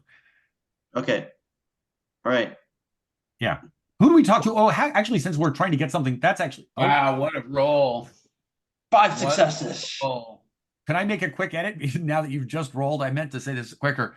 So I think it's pretty straightforward to find out who to talk to, but who do we talk to and what could we give them that they might want? Like what's some secret dish on that person? But I don't know if we can get that. Not only that, you did a routine, so you get a tick for opening up interrogation. That's not bad. Mhm. Nice. This guy, since it's Vina, he's probably in love with Vina, so he's ultra cooperative. He says, look, there's a bounty of 1 dice cash fund out for you. So all the thief gangs are looking to capture you and bring you back to the Thieves Guild. He said, if you wanted to get this removed, you would probably need to talk to my boss, and his boss is named I'll say Anjay, Anjay. Like Sanjay. So you're gonna have to circle up Anjay the thief. And you can write him down as a personality on your character sheet. I know you haven't named him yet, but I'm putting it in my notes section. In Yeah, the back where campaign notes, Anjay, Thieves Guild, member who has put a bounty on her head. Put a bounty. and I actually, Sanj, did just randomly come up with that, not thinking of your name. No, I don't know. It's yeah, it's cool. My name, and anyways, my name is Sanjeev. Um, Anjay the Thieves Guild. Okay, cool. Well, I don't want to kill him, so Yeah, we let I it go. do work at an Indian company, so I'm around Indian names 24/7. yeah. Oh shit, no way. All right. Uh, So, what can we give this guy? Do I have what are my belongings here? Nice. So can I say that we have something, some object, a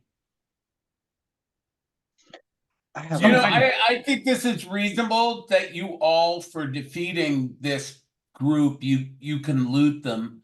So great. I'm gonna say that you each get 1 dice of cash. Oh wow. Whoa. Okay. All right. Yeah. Did All right. anyone have a knife I can lift from him? Yeah, probably. They have short swords, but other than that, they're kind of broke. They have rags for clothes. Great. So I'm going to take one of their swords. Yeah, And I'm gonna take a short sword. Yeah. I'm going to take one of their short swords, and I'm going to deliberately break it. I'm going to hand it to the guy that we just interrogated, and I'm going to say, "Take this to Anjay as a token of our esteem. When we meet with him, we may be able to forge a union and stop this senseless violence." Okay, Cool. very poetic. Mm. Gary. Yeah. All right, he will run off then. He is afraid of you guys. He will run off. Cool. Nice. Can we take a short break, Yeah. if you don't mind, Pete? No, Fine with me. I'm just typing up our what we Dude, just had. anyway. Why don't we break for like 10 minutes? Yeah. I'll pause the recording too. I'm just gonna put some food in my gullet. Good idea.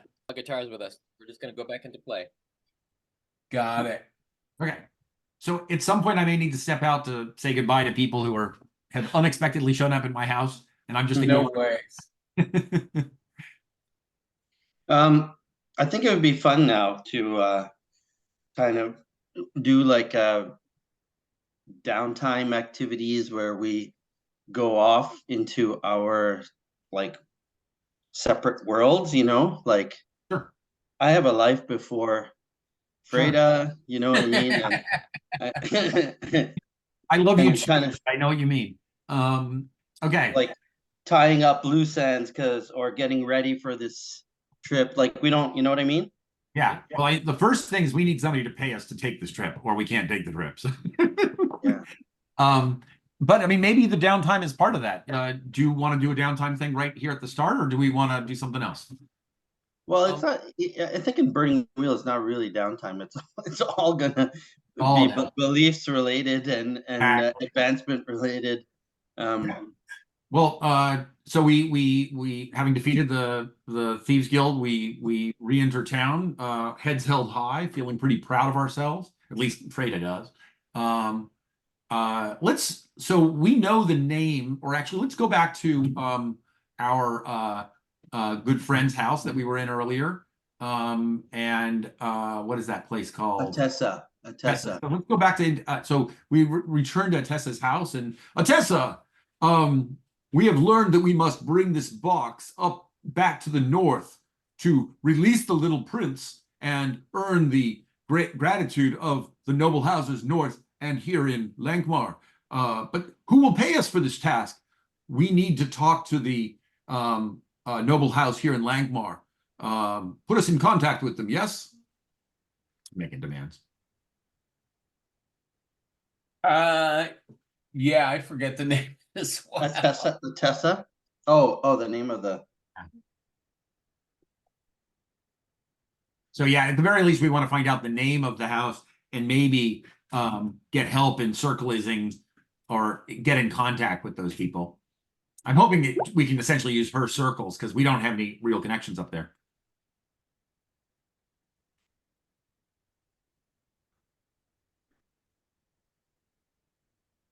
Nice. Possibly I could maybe Perfect. help with this employer thing. So does Vina want to do this? Because I know you haven't really done a test yet. Do you want to circle up this noble family? Yeah. Their daughter is a addict. And goes to parties, and Atessa, I sell Atessa some of the mushrooms that this, I guess it's the, you know, there's the fiance or the betrothed. Maybe it's like a younger, like a younger scion of the family, A right? scapegrace, a black sheep of the family. Yeah, black sheep of the family. So I'll say that alone will make her a bit easier to circle up because if she's not mature, she wouldn't have the full will of a noble. Like a noble will normally have like a 6 will. So maybe she only has a 4 will and she's easier to circle up. Is circles rolled against Will? I thought it was just. No. Oh, not against No. will, but that's right. Not At least against it puts her in the ambit of Vena's circle, so it makes it clear how Vena might have any chance of finding her. Is that- Right. I don't know what I was thinking there. Let's not just let's settle Right. down into the role play, Play. and let's not roll the dice yet. Sounds good. So we're having our little meeting, I guess, Yeah. drinking tea in the kitchen and figuring out our next plan, right? And Freda's like, let's Who name the family now so we can meet with them and demand they pay us to go to North and solve their problem. yeah, isn't it that uh what's a good like male name? I'm just gonna pull up my Wonders of Lankhmar and find something. Right? Alcheron, right? Atessa, isn't it Alcheron? That the who's the younger brother of this princess that's going to get this debutante that's supposed to be married to the prince. Alcheron. I think he consumes nightshade, doesn't he? He's addicted to nightshade. You see him hanging around O'Toole's or Otiluke's den in the noble quarter.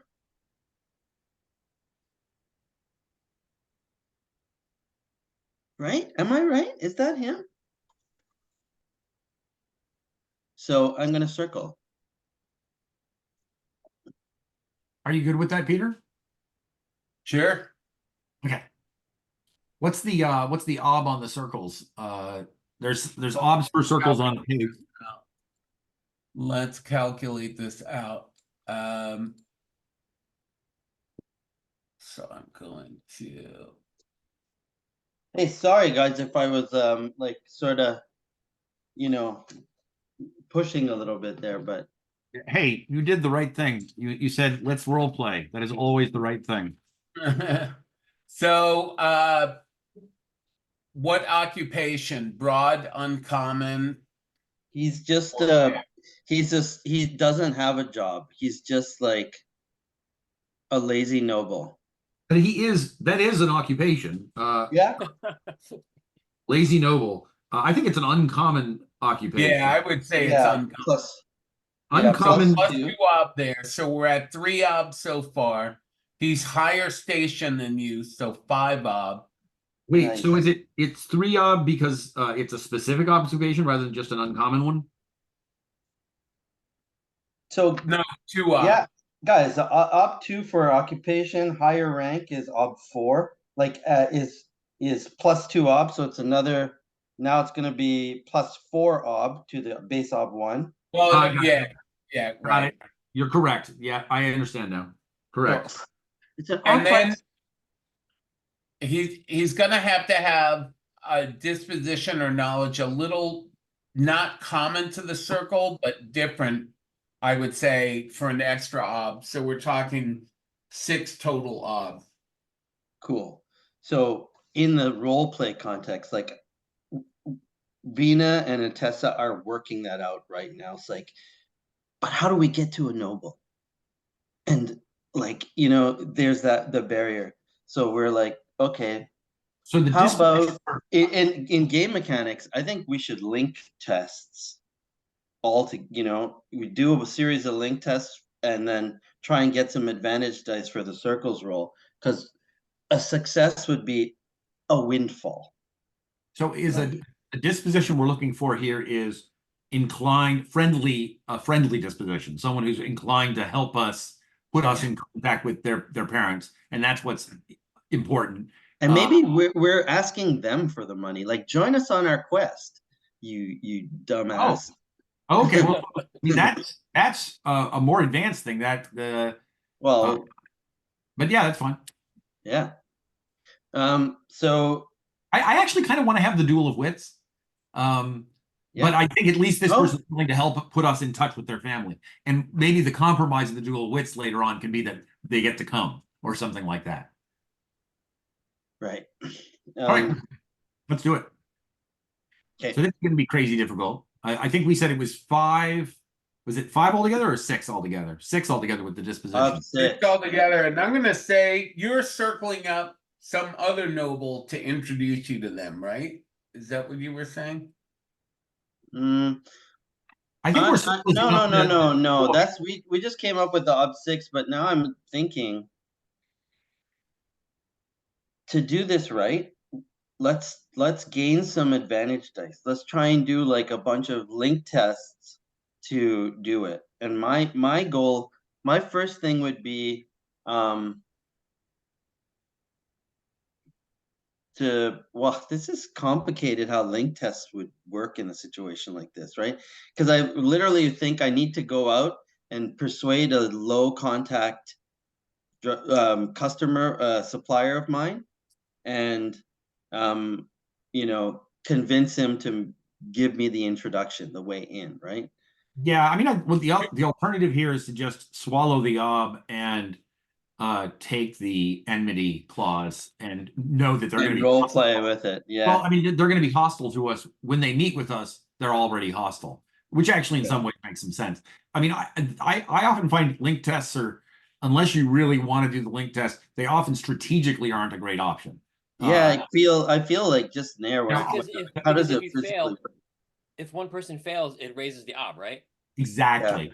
And that's the sense. I mean, I think they deliberately trying to get a bunch of tests is cool, but that's the reason they make link tests hard, because they're a way of getting tests, and tests are people are always trying to advance. So I think let's not do the link test. Let's just do swallow the negative consequences. I think I can help because I actually have connections with I'm of noble status, at least in the north. And that's relevant here because the person they were marrying into, the family they're marrying into, is a noble family of the north. So I can give you a helper die for my circles. Cool. Peter, when I press circles, a window pops up. It says input value, reputations, affiliations, and advantages. Can I use our mistress of pain triumvirate reputation in this role? Yes. That's nice. Right, because we're known to be involved in this whole thing that caused them to lose the person they're trying to marry. So we can just do this now. Why don't we say that you guys all have that reputation? Just write that reputation plus down. 1D, right? Plus one local reputation. 1D. Awesome. Hey guys, I gotta go say goodbye to my son. I'll be back in 2 seconds. Sorry. And Eric, yes. Are you going to help? Yeah. So what exactly is happening? What's the idea? We're trying to circle up a young scion of the noble family of the bride, right? The soon-to-be bride. Yep. Who is addicted to a drug that I made up called Moon Shadow. And we're going to kind of tap that scion to get us some money, right? So we're circling up this, like, give us 4D cash or 2D cash, Right. right? Yeah, I forget, but we're circling up somebody. So what kind So of help can is this you helping can dice? help with your circles. Oh, okay. Yeah, just give me a helping die. Yeah. But describe it? Like what is your help involved? What are you doing? Like, and then we'll have to ask that of Chuck. Yeah. Well, I mean, I think looking at my just sort of my purview, I do have secret wise and child wise. So I think I might kind of know some. Maybe I was um Oh God, it can go so dark. maybe like a previous job that I did had to do with like kidnapping someone related to that, or Can it be really horrible and that this young scion is involved in some, as a child was abused and molested, and your affiliations involve that? yeah, yeah, that And makes now sense. she's addicted to Moonshadow. Oh man, Yeah, that sucks. Maybe we need to rescue this person. we are bad. Okay. Yeah, that works. Totally works for me.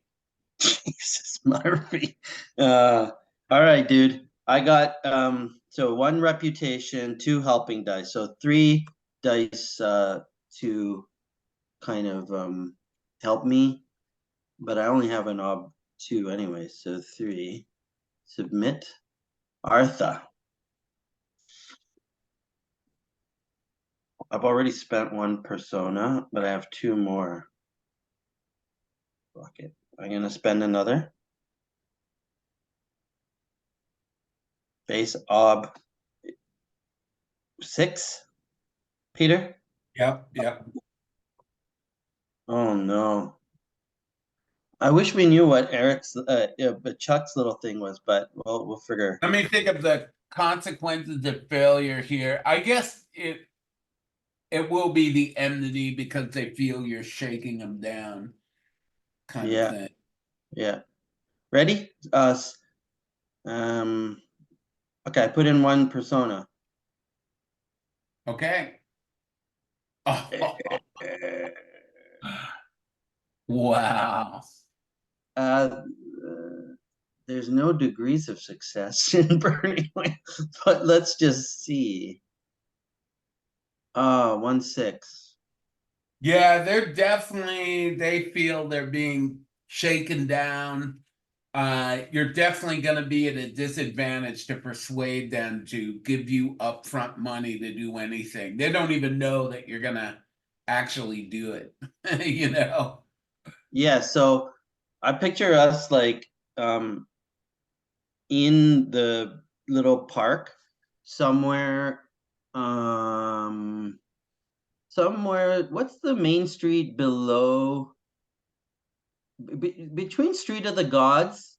There's a little parkette on in the the block. Do you see that on the map? Let's With make a that? place there. Like on the map, if you see Street of the Gods on the Lankhmar map, Oh, yeah. the whole series of blocks right there. Let's say that there's like this little like rich people hangout, and Yeah. that's where they party and do Moonshadow, and the drug dealers sort of hang around on the edges. Yeah, the Uh, northern part of Blankmar is where the wealthy people are. yeah. So we're picture us kind of in a shot under a tree doing a little, and I come up on her and she's aggressive, right? I wouldn't say they're aggressive. They're just very suspicious of you guys, that you are, you're just trying to trick them out of money. That's what they think. So you're Well, going to be at a disadvantage if you try to persuade them to give you money up front. yeah. But you can Well, try it. And they're nobles, so they're going to have a will of 6. yep. Hmm. Who has the best persuasion? Why did they? Okay. Persuasion. I do not have it. I'm just better at just being scary. I have a good persuasion. And I have seduction and falsehood.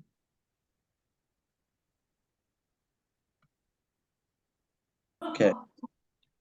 So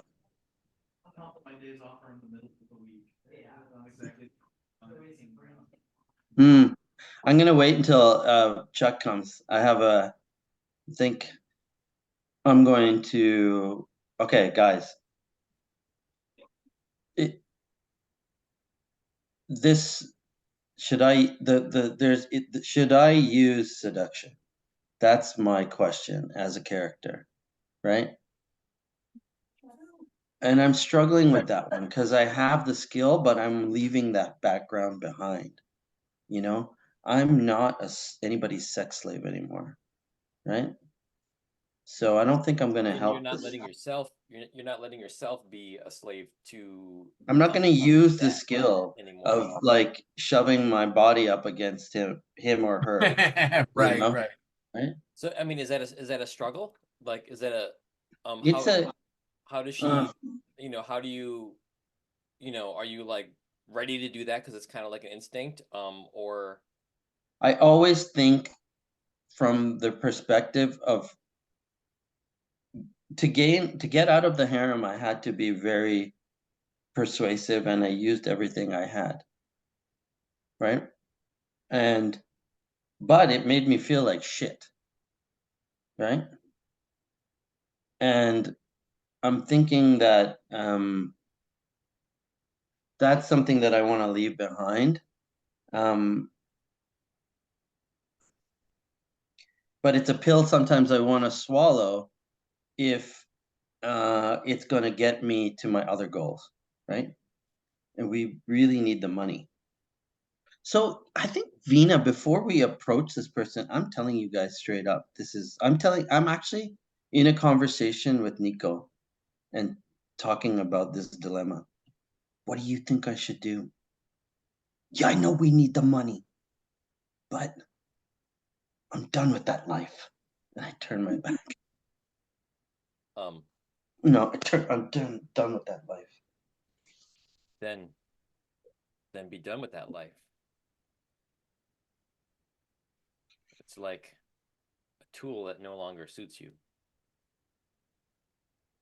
All right. I'm sorry for that long delay. And then I put my hand on your shoulder. We're having a pretty good moment. I put my hand on your shoulder, and I say, I give you a squeeze, and I say thank you. And this is the first time that I feel that I have someone helping me in a long time.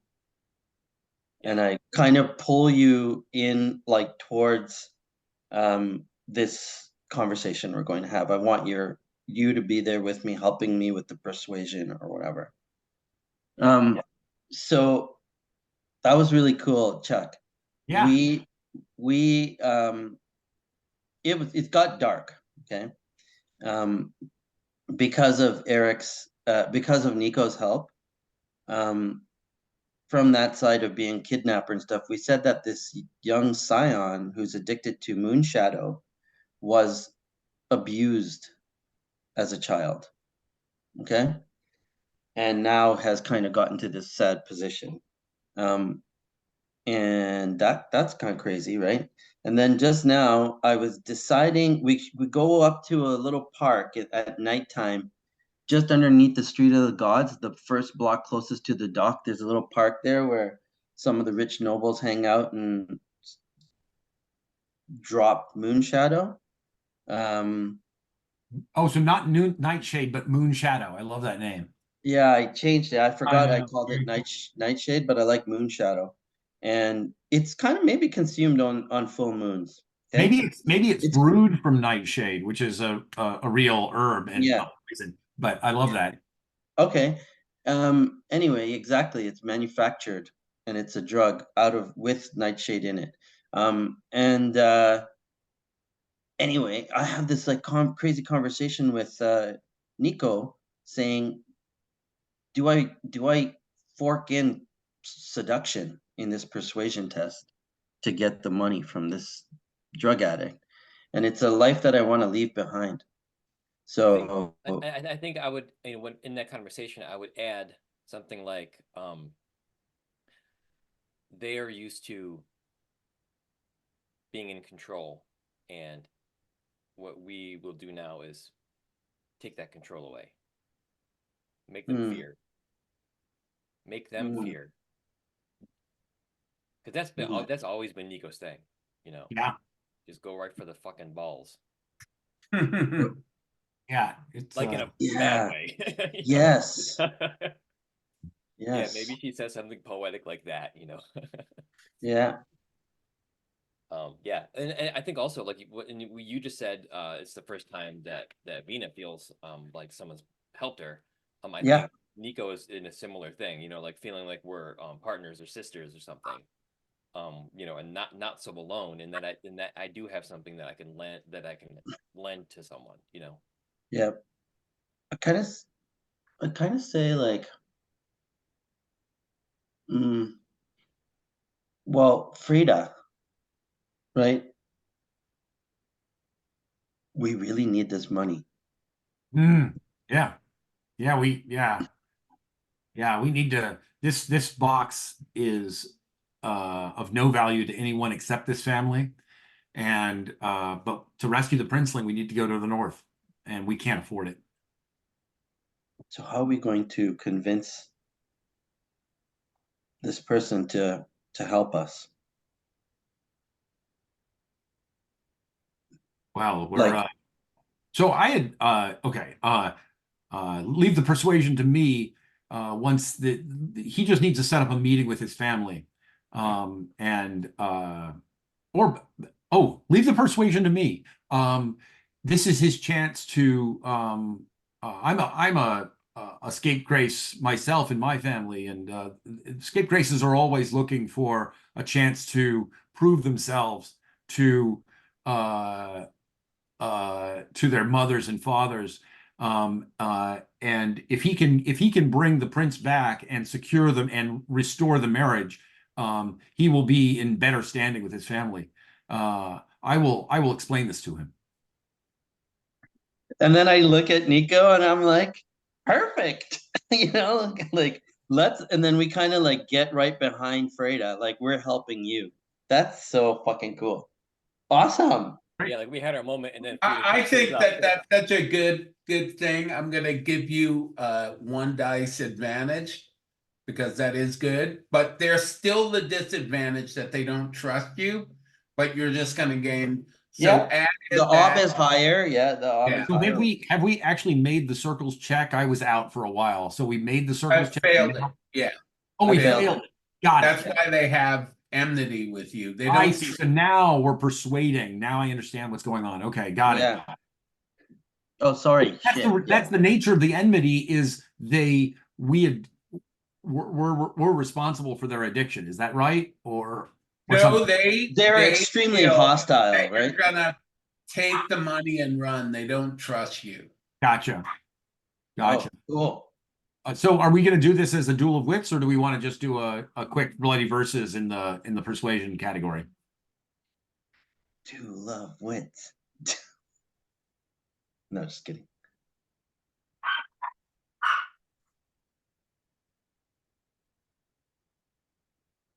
All right. So who is making this test? Frida? So Peter, I was asking you, you don't want to do this in the duel of wits. You want to just do a quick. Oh, if you guys, we could do this as a duel of wits. Oh, okay. Well, so what I like about the duel of wits is it it means A or little we bit can just do it- more. we can just do it as a persuasion thing. Either is fine.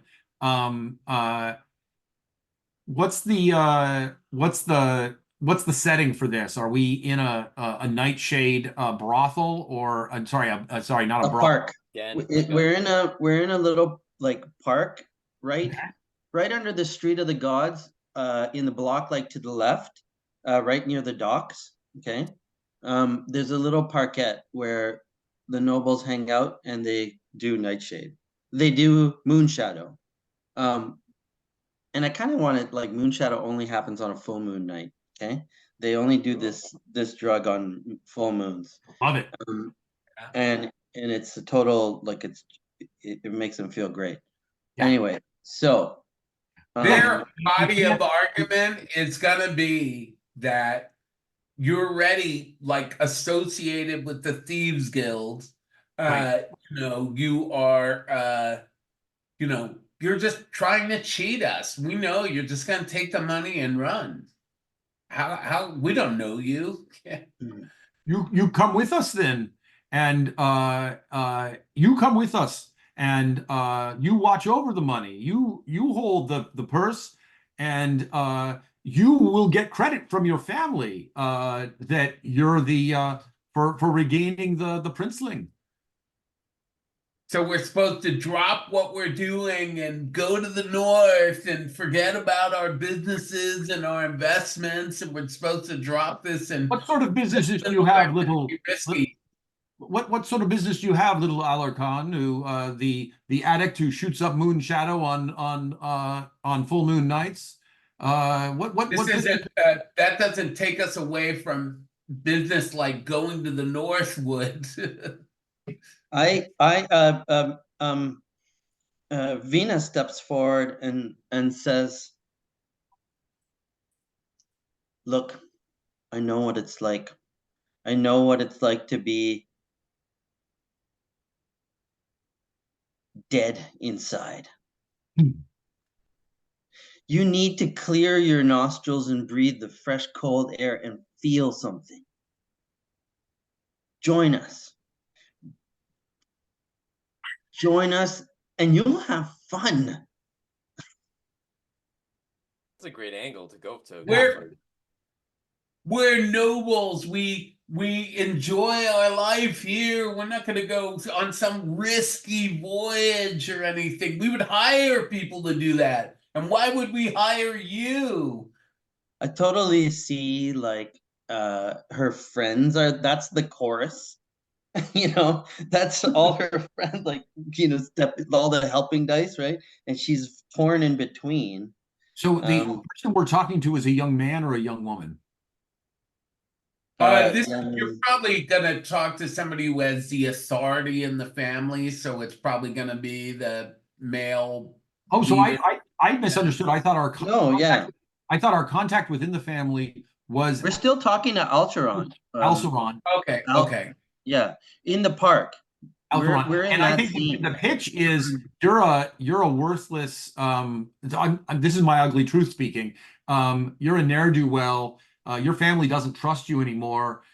Sure, they're polite when you have brunch with them. They're polite when you have brunch with them, but this is your chance to get back in good with them. Come on this adventure with us. You handle the money. We're not looking to cheat you, but you pay the way, and we'll make sure you get the credit for restoring a really important marriage to your family. As things stand, no one's gonna marry this boy because he's trapped in a box. This is your chance. What's your helping, Nico? Oh man. Her counter argument will be like, hey, I'm just a daughter. I don't handle the finances. You guys go and figure it out and get it done, and then I can convince my parents to give you a reward. No, is the person that we're talking to? This is the one that we determined was abused and. That's right. That's right. Okay. And I think it's actually a Guys, male character, but I could be wrong. Let's roll. We're actually playing the duel of wits without all the arguments are going to be out on the table. I agree. So roll the body of argument. Let's roll about it. Well, so let's decide who's the main person doing this. We're helping you. Oh, okay. All right. You Sounds said good. it. That's what your argument was, and we stood And up. this we is the lined girl up that right the behind you. prince is marrying, right?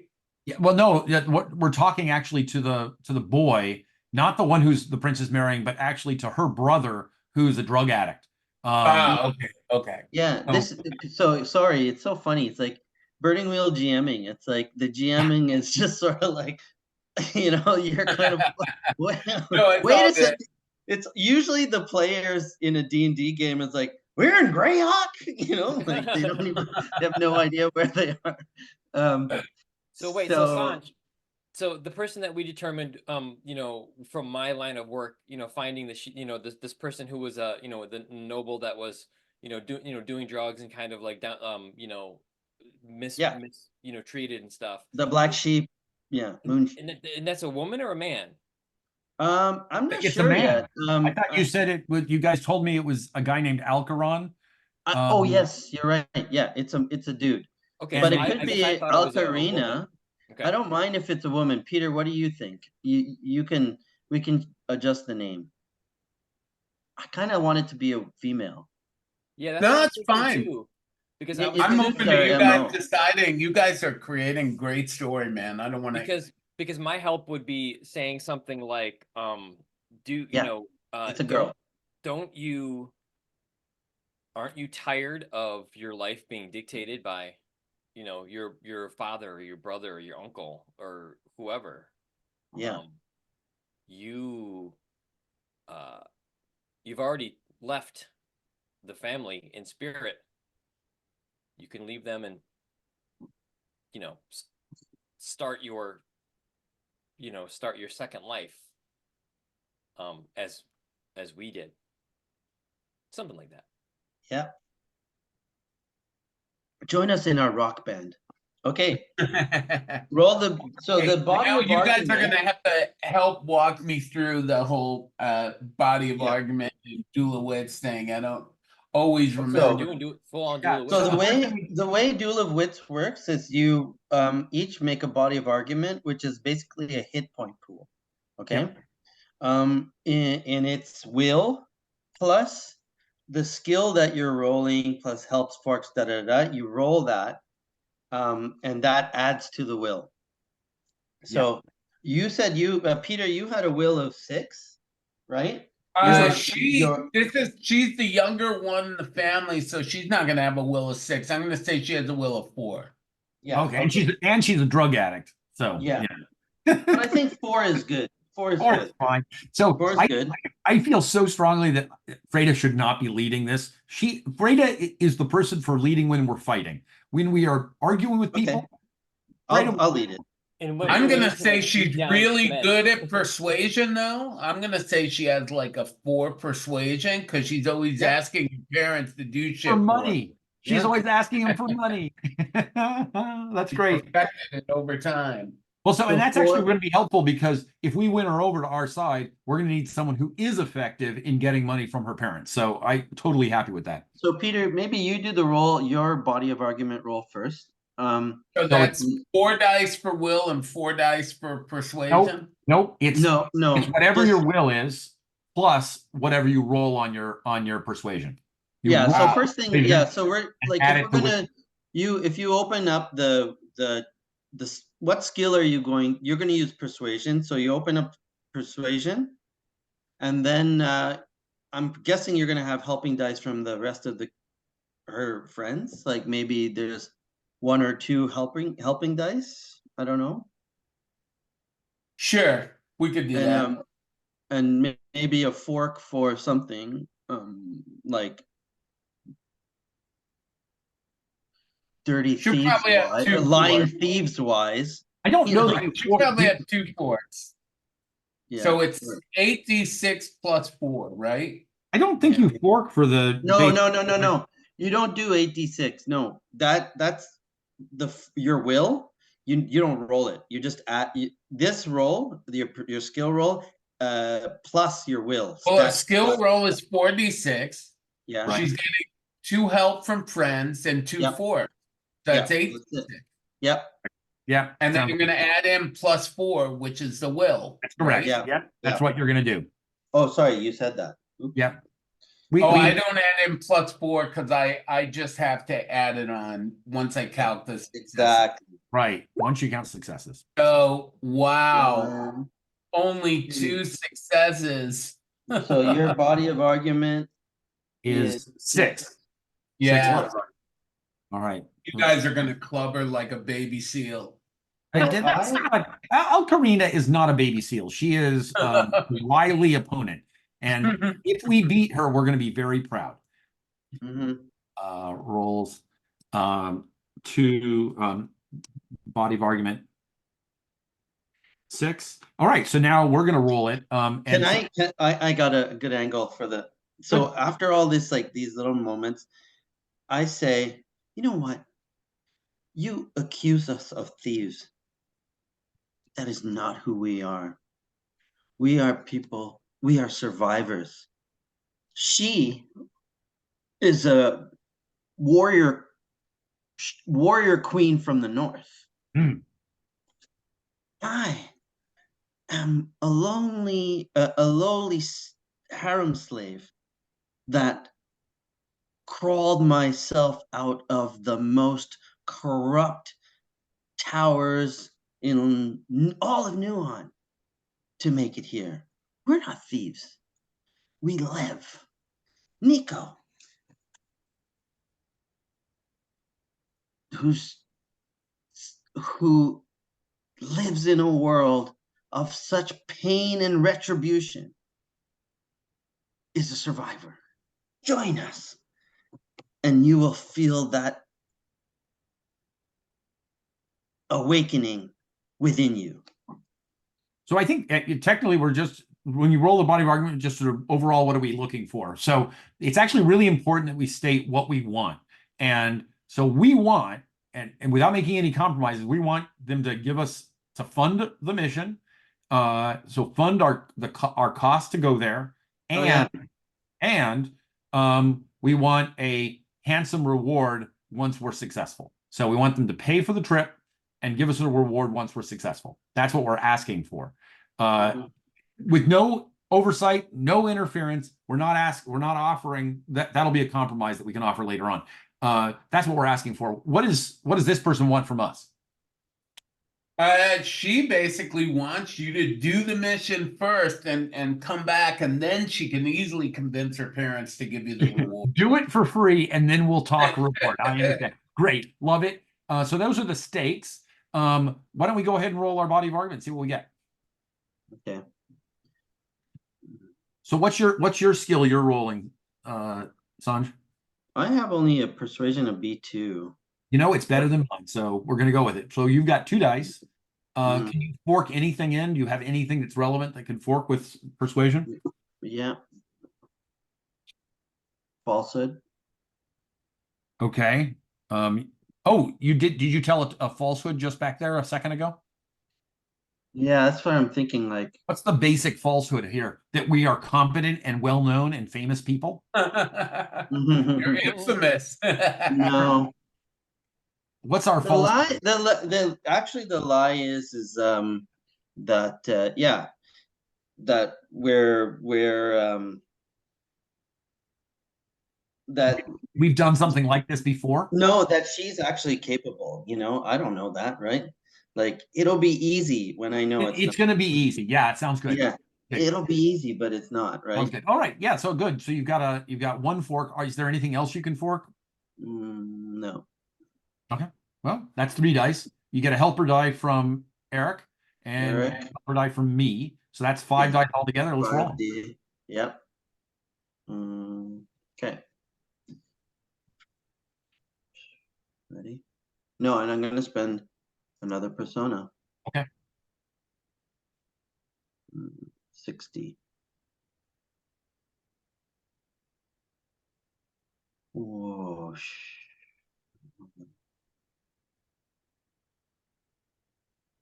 Oh, wait. Base op, what was it? Oh, there is no op, just roll. Right. Base op 1, I guess. 0. It's a 1. Right. No, 3 successes. Are there any 6s that you can spend fate to re-roll? Just 1. Yeah, I'm gonna re-roll the 6.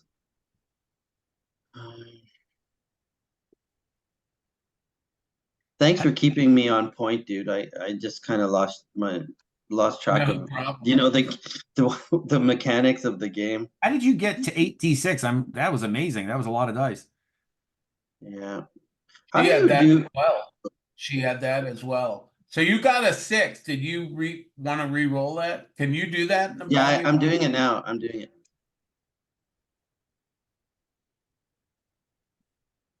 Input value. All One right. Now, success. Nice. All right. so So 4, and what's your will? 4? my will is 4. So we have a body of argument of 8. And Nice. she had 6, so great. Good. All right. Good start. That's gonna be a close fight, because Right. you know. So here's how this is going to work.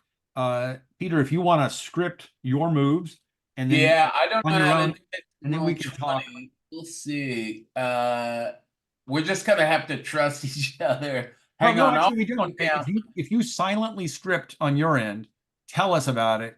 Tell us that you're ready, and then the rest of us can talk to each other, and we'll come up Right. with you. Hang on, let me go first then and think of this. Yeah, we're all on page. Does everybody have the book open? We're on page 387 or so, 387. or maybe 392 shows us our volleys. So it's very similar. Like when Just you like do a fight. point, it's a full attack. That's right. Point When is you attack. do a counterpoint, it's a split your dice into defense and attack. Mhm. When you do something like obfuscate, or I forget what the reverses are. Hold on. Obfuscate is a defensive maneuver. So I can read what each of them does quickly to you guys. So we're all Yeah, set to sure. go. Here we go. So avoid the topic. The speaking player defense. veers off the topic even to the point of sounding desperate or ridiculous, and avoid successes are subtracted from your opponent's point. Dismiss, you say bullshit. You use it for a cataclysmic and undeniable conclusion of an argument. You loudly declare your opponent knows nothing about the topic, and if you get an extra 2 dice, but if you fail to win in the dismiss, you actually have to hesitate for the next volley. So it's a if you can win with it, it's great. Incite is you insult the other player, and the obstacle is equal to the victim's will. And if you succeed, the victim has to make a steal test. And if they hesitate, they miss their next action. So it's a very risky maneuver. If the incite fails, the margin of failure is added as advantage dice to the opponent's next action because they're mad at you now. There's point, which is the basic attack. It's like strike and fight. And there's rebuttal, which is where you Defense. it's defense, and you would in a rebuttal you divide your dice between attack and defense, and defense dice come off of their persuaded their point successes, and attacks obviously come off of their body of argument. So that's It's pretty like much I've got mine ready. I've got mine ready. great. Okay, so and there's feint, which as usual is high risk, high reward. So what are Guys, yeah, what strategy do we want to take? Like we want to save if we saving our body of argument will I mean it's always good. You could go point. You Yeah. could go I think we should go. I think we should go point, rebuttal, dismiss, or Yeah. rebuttal. Yeah, Dismiss. I like that. Point, rebuttal, dismiss. Cool. High risk, but it'll be fun. Are you guys happy? So the only tricky thing here is I need something that I can actually do. And my best thing here is ugly truth. So Yeah. So is rebuttal something you can do ugly truth with? No. Is dismiss something you can do with ugly truth with? Yes. Yes. So I'm going to be last. I'm going to use my ugly truth on dismiss. Okay. What do you guys have for your skills that you can use in this kind of situation? I have a persuasion, which I can use for point. I can use falsehood. Yeah. And Nico, what do you have skills wise? Let's see. And forks and I can actually also use intimidation, which I could use for dismiss. So I have a couple options. Yeah, I've got intimidation as well. Let's see. I've got And we help each false- other for all of these guys. Yeah, I've got As long as you have a relevant skill, yes. soothing platitudes. I don't know if that's really what we're looking. Well, maybe. Trying to maybe sort of bump her, like make So her. soothing platitudes is useful for avoid, I think. And then Uh, I've got, I mean, I've got child wise and secret wise. So Whatever, we'll I get don't to know it. if you can use those Yeah. in this, but child wise, I think I might have and I think maybe even if she is an adult, if she's been like using drugs, there's like a child, there's like a wounded child in there. Mhm. So So help me maybe with the it can first be point. grown. So I might know that. What's that? So we'll help me with my first point. So you're leading, not Frida. You're doing it. We're all gonna take we'll take an action. Oh, that's I right. can only, so my problem here is actually, I am not leading this because I'm not the speaker. The only thing I can help with is the last move. I can help with dismiss. I cannot help with the other two. Right. Sorry, I can't act as the main person in the other two because I don't have the right skill. I could do it untrained. I could untrained, Oh. but it's not ideal. Okay, so I gotta do everything. Okay, cool. No, I mean, you can't do everything. We actually have to take turns. That's what's tricky about Oh. this. We want to help each other because we gave helping dice, right? Yeah.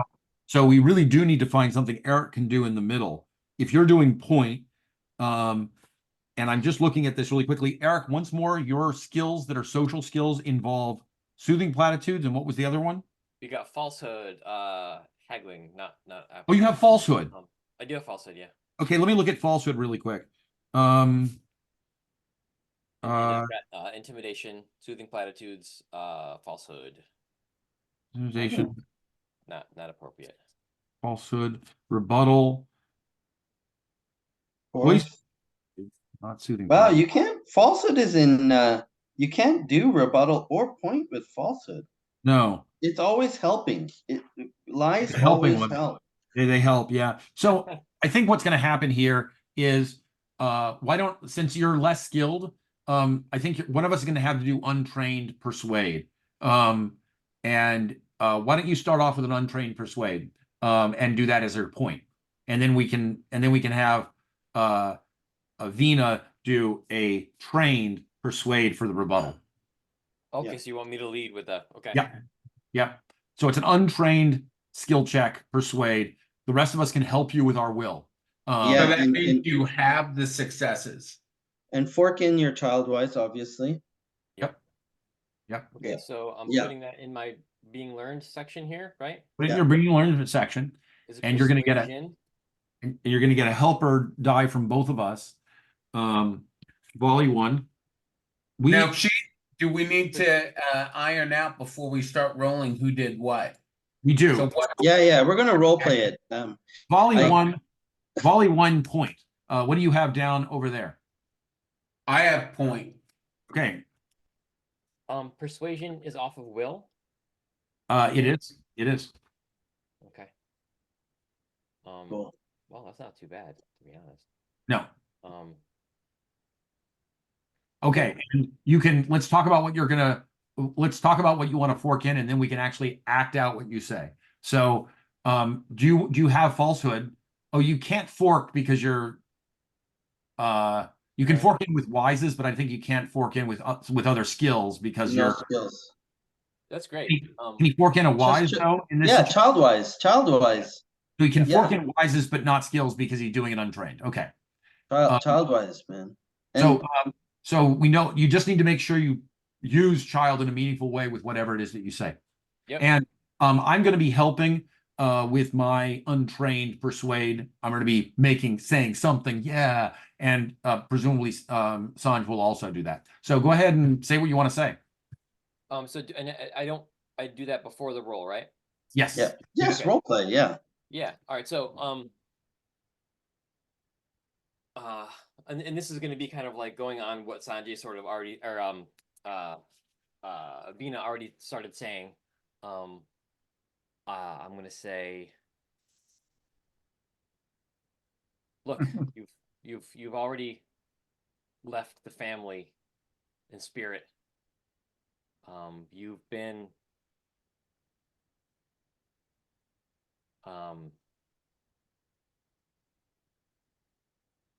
That's good. It doesn't have to be super long, just one or two sentences. Yeah, there's a child in there that is ready to grow up, just like we have. And you don't need anyone else to define who you are. You fight because you've been held down. If you leave, you don't have to fight anymore. Join us. She says, why should I trust you? You guys are such roguish thieves that even the Thieves Guild doesn't trust you. Nice. Okay. Okay. Let's see the rolls. All right. So I've got And I think the two of us are supposed to make some kind of grunts to show that we're part of the We Oh are. yeah. I help with This is your chance for heroism, little one. I help with it'll be easy. cool. That would be falsehood. Yeah. All right. So I've got I'm forking in my child wise, right? And then Yes. 2 helping dice. Yes. So that's 3 altogether for helping advantages. Yep. Sick. Now, point versus point is where we just subtract each other. Just subtract. right? Yeah, Yeah. we're gonna go right over doing 8 whatever. versus 6, baby. We got a 2-point lead. Let's knock that shit down, Eric. Right. But she's going to get her 8d6 roll as well, right? He sure is. Well, whatever she's got. I mean, so she's got persuade plus what is Not she? 8d6. What is she? Plus, forking? she's forking in. She's going to fork in. Maybe thieves wise. Okay. And then she's going to fork in. Probably, I'm sure she'd have this because she's noble, like trade-wise, she would understand a little bit about how nobles trade. So she's Mhm. going to use that to, why she only wants to trade with trustworthy people. Normally you trade with trustworthy merchants. Sounds And good. so do that, and 2 friends, so 8 dice 8 total. makes sense. Makes sense. Good. Good. Why don't you go ahead and roll her and let's see what you got. So I've got Okay. 7. Should I use persona? I've Let's got stop. 4 successes, guys. 4. Okay. Yeah. Okay, so I put base obstacle as 4. No. You just roll successes because you're chopping down my body of argument, and Okay. I'm chopping down yours. Yep. Alrighty. Here I We're go. down to 4. You've got, what do you have right now for dice? You've got 7 dice. 7. So you could spend a persona just in an effort to try to keep up.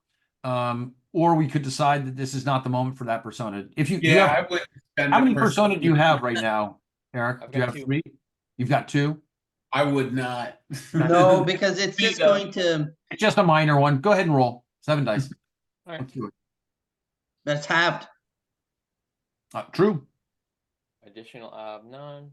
That's true. It is. 2 successes. What the hell? You got 6s though. You want to spend a fate? Yeah, spend a fate, man. Oh yeah, I got a shitload. Yeah. Do I put this expenditure anywhere? You've got to go up in your sheet and modify how many fate you have left after you. Oh, actually, you can roll the die next to fate, and it'll, I think. Yeah. Click on fate. Where it says fate, Top is 0, and number of dice is 2.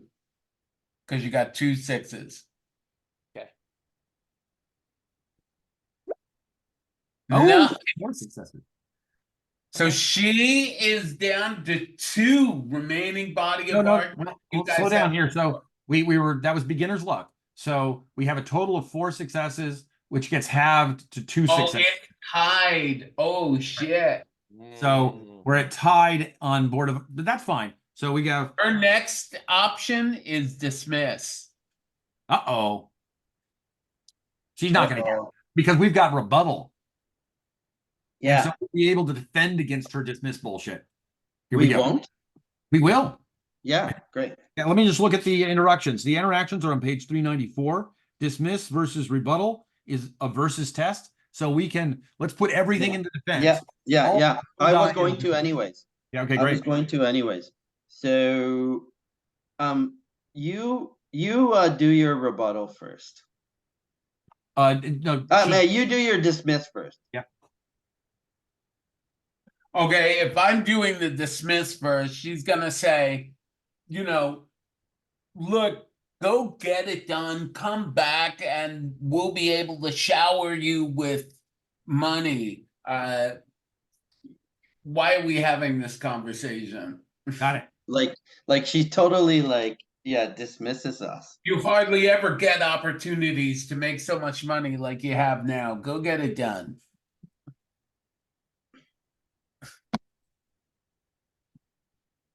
Good. So that's great. Go get it done and we'll talk. I think she should go ahead and roll for that now. Because Okay. this is actually rebuttal is pretty clear that it happens after Right. whatever other So thing what happens. is dismiss Oh, based? sorry. So Did I break the rules? no, you did exactly the right thing. Okay. For the rules, we re-roll the dismiss first. So the dismiss works. Calculate your dice, and then add 2 more dice as bonus dice for the dismiss. What So skill does she need to use? she can for dismiss. I think it's whatever you'd use for point. Point, intimidate. But Persuasion? you're kind of making a point. Here's the Your list. argument- Actually, here's the list. Because persuade is not there. It's coarse persuasion, which I don't think she has. I think that's dwarves. Command Oh, it might be. Intimidation might be. Oratory, religious diatribe, rhetoric, stentorious debate, or ugly truth. I think it's got to be ugly truth.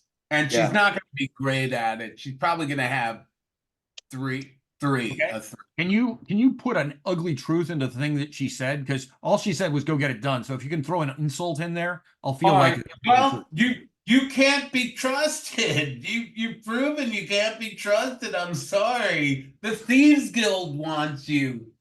all right. You Good. can't even have the honor of thieves code. You've There you go. broken that. Thank you. What's next? That's sufficient. Thank you. I feel insulted. Nice.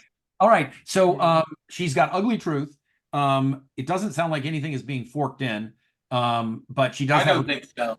She's got her 2 friends. So her ugly truth is, you said 2 dice, you think? 3. 3 dice. She's gonna have 5 total. 5 total. Sounds Okay. good. Roll it. And she One has success. one Oh, wait. success. I'm sorry. I will Peter, roll Peter, at D6. Peter, Yeah. she should have 2 more dice because you get 2 bonus dice when you dismiss. Then I'll have her roll 3d6 more. So 2 successes. The next one was a fate one, huh? I got it. Be back. Okay, we're down to 2. No, not yet. No, not yet, Oh. because we haven't rebutted yet. We get Oh, to yeah. to do that. You're right. So, You're right. Um, My rebuttal.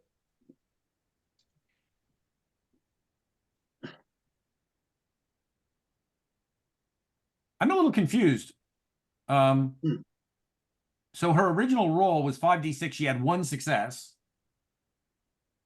And then she rolled 2 Should more. have been 2 dice, not 3. I The think 2 because I forgot to roll it. Remember the No, I understand how many dice you rolled. All I'm saying is I think her total number of successes is 2. Is that correct? Yeah. yes. Oh, I thought you said 3. Okay, we're on the same page. So she has two successes, and in a dismiss, and now we get to do our rebuttal. But we're gonna wait for obviously for Eric to come back because we don't want him to miss stuff, or maybe we can. I don't know what we're doing. So what do you rebut with? I can rebut with B3 falsehood. Nope, you can't. Extortion, interrogation, oratory, persuasion. I think you should use persuasion again. Persuasion. Yeah, I mean you can only log 1 test for any given skill, and so that's the advantage of using multiple skills. But it's not the end of the world if you don't. Okay. Oh, and the other thing is if you help with something else, you can log the helper skills. So what I'm thinking is she's to start going for the compromise right away and defending with like, fine, if you don't think you're worthy, don't come. But at least just give us the money, Right. you know? It Well, in fact, actually, we haven't offered her the if you opportunity. knew about the real world, if you knew about the real world, instead of living here in your Yeah, there you go. smoke-addled haze, you'd know that you have to hire a sled. You have to get it's gonna cost money. Right. So actually, I think we said a lot of things beforehand. So Yeah. what's and I don't know why we can't use those at this point. So let's go. The core thing you were saying, I guess what Nico said was this is a chance to have an adventure. What you're saying is there's a chance to be your own person. your chance to be your own person. Great. And your pitch basically, Vina? Like I said, fine, Right. if you don't I want will try to write it that's down. fine, you're not good enough, but so I'm going I'm It was rolling fine. persuasion. Yep. I'm rolling persuasion. I'm gonna fork in falsehood. Okay, that's one. I have help from, well, you guys, anybody helping me? Yeah, I really want to help you. I'm sorry, I did a very bad job of writing down what you were saying, Sanj. Can you say one more time the thing that you're saying so I can write it down? We just want to have a record of it. What's the pitch you're making this time? Pitch I'm making is like, fine, if you don't think you're worthy, I get it. You can live here in your smoke out all, but you don't know how much it costs. If you want to be the hero in this scenario, we will totally give you that claim, but you have to pay for it. I need a bag of gold, Smurdukes, to get up there. Got right? it. Love it. That's really nice. That's really nice. It's a lot clearer to me somehow. I was just not listening very clearly. So all right. My total dice pool, okay? I have persuasion 2D. Okay, not great. I'm forking in falsehood. Was there a falsehood back there? Yeah. My falsehood was that we are going to give her any credit. Oh, okay. All right. Yeah. Okay. Not clear that we're going to give her that credit. Gotcha. Okay. Yeah. Then did you chime in with any help? I would like to chime in with some help. Yeah. Yeah, I'm going to use I think intimidation works as a thing. Yeah, this is your chance, little girl. If Nice. leave this behind and there won't be a second one. Flex your muscles.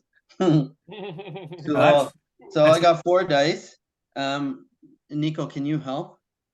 I can. I think maybe keep going on the child wise thing. Maybe speak to that child. That's in there. Similar, almost like a blend of what you guys both had said.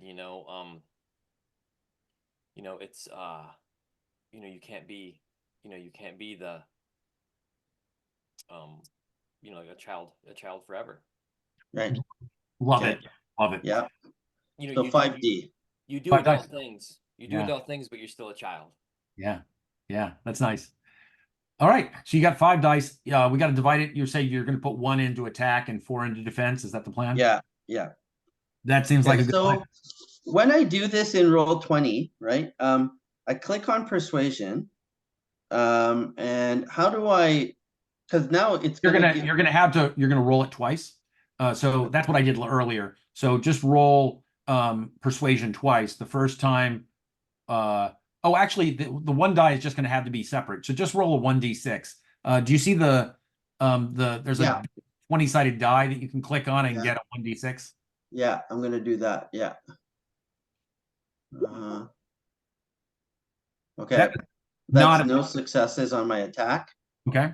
And then for the other one, you could just roll 40. I could just roll this, yeah. But then we won't have a record of it later. So I'd roll it the other way. Okay.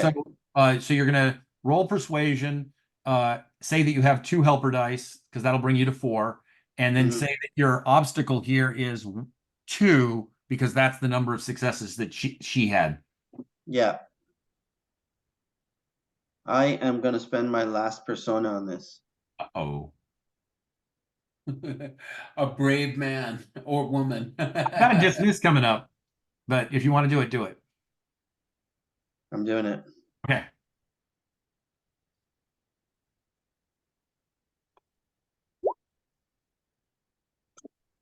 Two Wow. successes. Nice. We lose nothing. Yeah. We block him, and he's still down to 4, right? So, Yeah. well, everybody still has a body of argument of 4. Yeah. So, Yep. So she is doing a point again. well, nope, she's not, because she dismissed unsuccessfully. If she doesn't She's completely, stunned now. yeah. So the rule with dismiss is special. If the character fails to win the duel, bring the Guys. opponent to 0 via the dismiss action, they must hesitate for their next volley. So Guys. pause action or skip the first volley of the coming exchange. So we get to act with no any, Nice. yeah. Pause. I rolled a 6. I want to spend a fate. Oh, okay. Why would you do that? So I can knock him down with because it's a defense that I wrote. Sorry. Yeah, I don't think you can recover body of argument with excessive successes. That's what I'm not sure. No. Okay. Not a recover. I meant more like yeah, it wouldn't, yeah, it doesn't work. No, you Yeah, it can't doesn't work. use it as a point. Exactly. Okay. Yeah. This was great. This was great, Sanj. You helped us. You kept us safe. That was immense. So Okay, now final action is my dismiss. a piece of advice: use your belief about Stormbringer. Yeah, thank you. That's really lovely. I really appreciate it. I carry the blood. You've been treating us like dirt, but we are not dirt, little noble. I carry the blood of Stormer Wolfkin in my veins. I come from the north, and I know their ways. I can bring your princeling home with your help. This is your last chance. Nice. Yes. So Awesome. that was my ugly truth. That this is their last chance, and it's true. Without this, the marriage is going to be off, and she's going to be an addict for the rest of her life. And that's my full ugly truth. There you are. What do you guys? How are you guys helping? I can read your aura, and I see a future in there that is more worthy than one that you are in within now. So I'm forking in with falsehood. Thank you.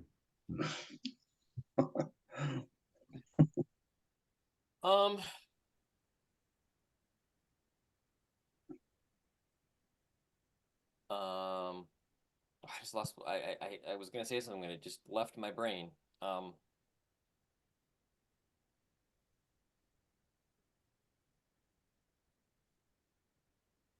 It had to do with one of my old beliefs. Fuck. Go with the tower, gilded tower. Unsafe. That's a safe bet. This is. I'm gonna say. I mean, I don't know what skill it's gonna be, but I wanna say, sometimes, good things come from bad deeds, and the more good things happen, the less bad deeds need to be done. Nice. Okay, so assembling a pool here. I've got a ugly truth of stats and skills, right page, correct character. So B2, B3. Here it is, B2. So B2, not the best ever. I got help from both of you. And I'd like to ask if I can include a fork from intimidation in that, since I was talking about my strength and my willingness to just walk away from this. Sure, you can fork in. All right, so that's a total of 3 dice that we're forking in. And then we get an extra 2 dice because it's dismissed. So that's 5 dice altogether. Bonus Nice. dice in addition to the standard roll. Here we go. Arthur dice. This is important to me. It's important to my standing and my belief. I'm adding in a persona die. Here we go. Base obstacle, 0. 4 successes. Nice. Nice.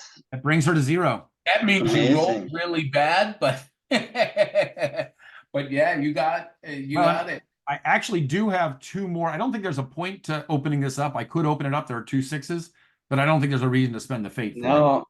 No, just unless you want to be spending fate into ugly truth. Oh, I see. Yeah. No, I think I spent the persona. I'm a happy man. Let me mark the persona right now before I forget to. Good. All right. So that brings us to her to 0, and we still have half Cool. so there's a page that talks about what happens now. So this is page 399. A duel is over when one party's body of argument is reduced to 0. The loser must abide by the results of the argument. He has lost, and he's agreed to go along with whatever it was his opponent proposed at the outset of the duel, at least for the time being. Remember, these rules don't dictate reality or true feelings. They only dictate public performance and acknowledgement of the quote-unquote truth. But there is, I think, a compromise here. If your argument is reduced to half, right. Where does it talk about that? it's on middle of 399 under compromise. So thank you. Yes. Minor compromises. A few points, but we were reduced to half. We owe our opponent a solid compromise. So the compromise I think I would suggest is the one we were talking about earlier, that she come along with us and keep an eye on us and make sure that we don't cheat the family.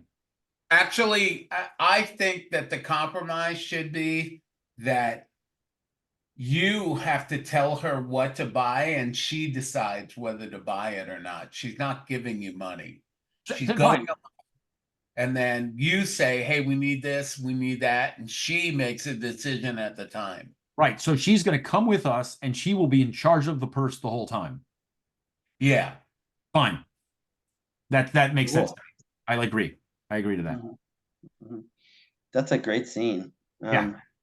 And of course, remember too, she can fail her resources check. She's probably going to have, I would say, resources 6. That's great. That's huge. She's a noble.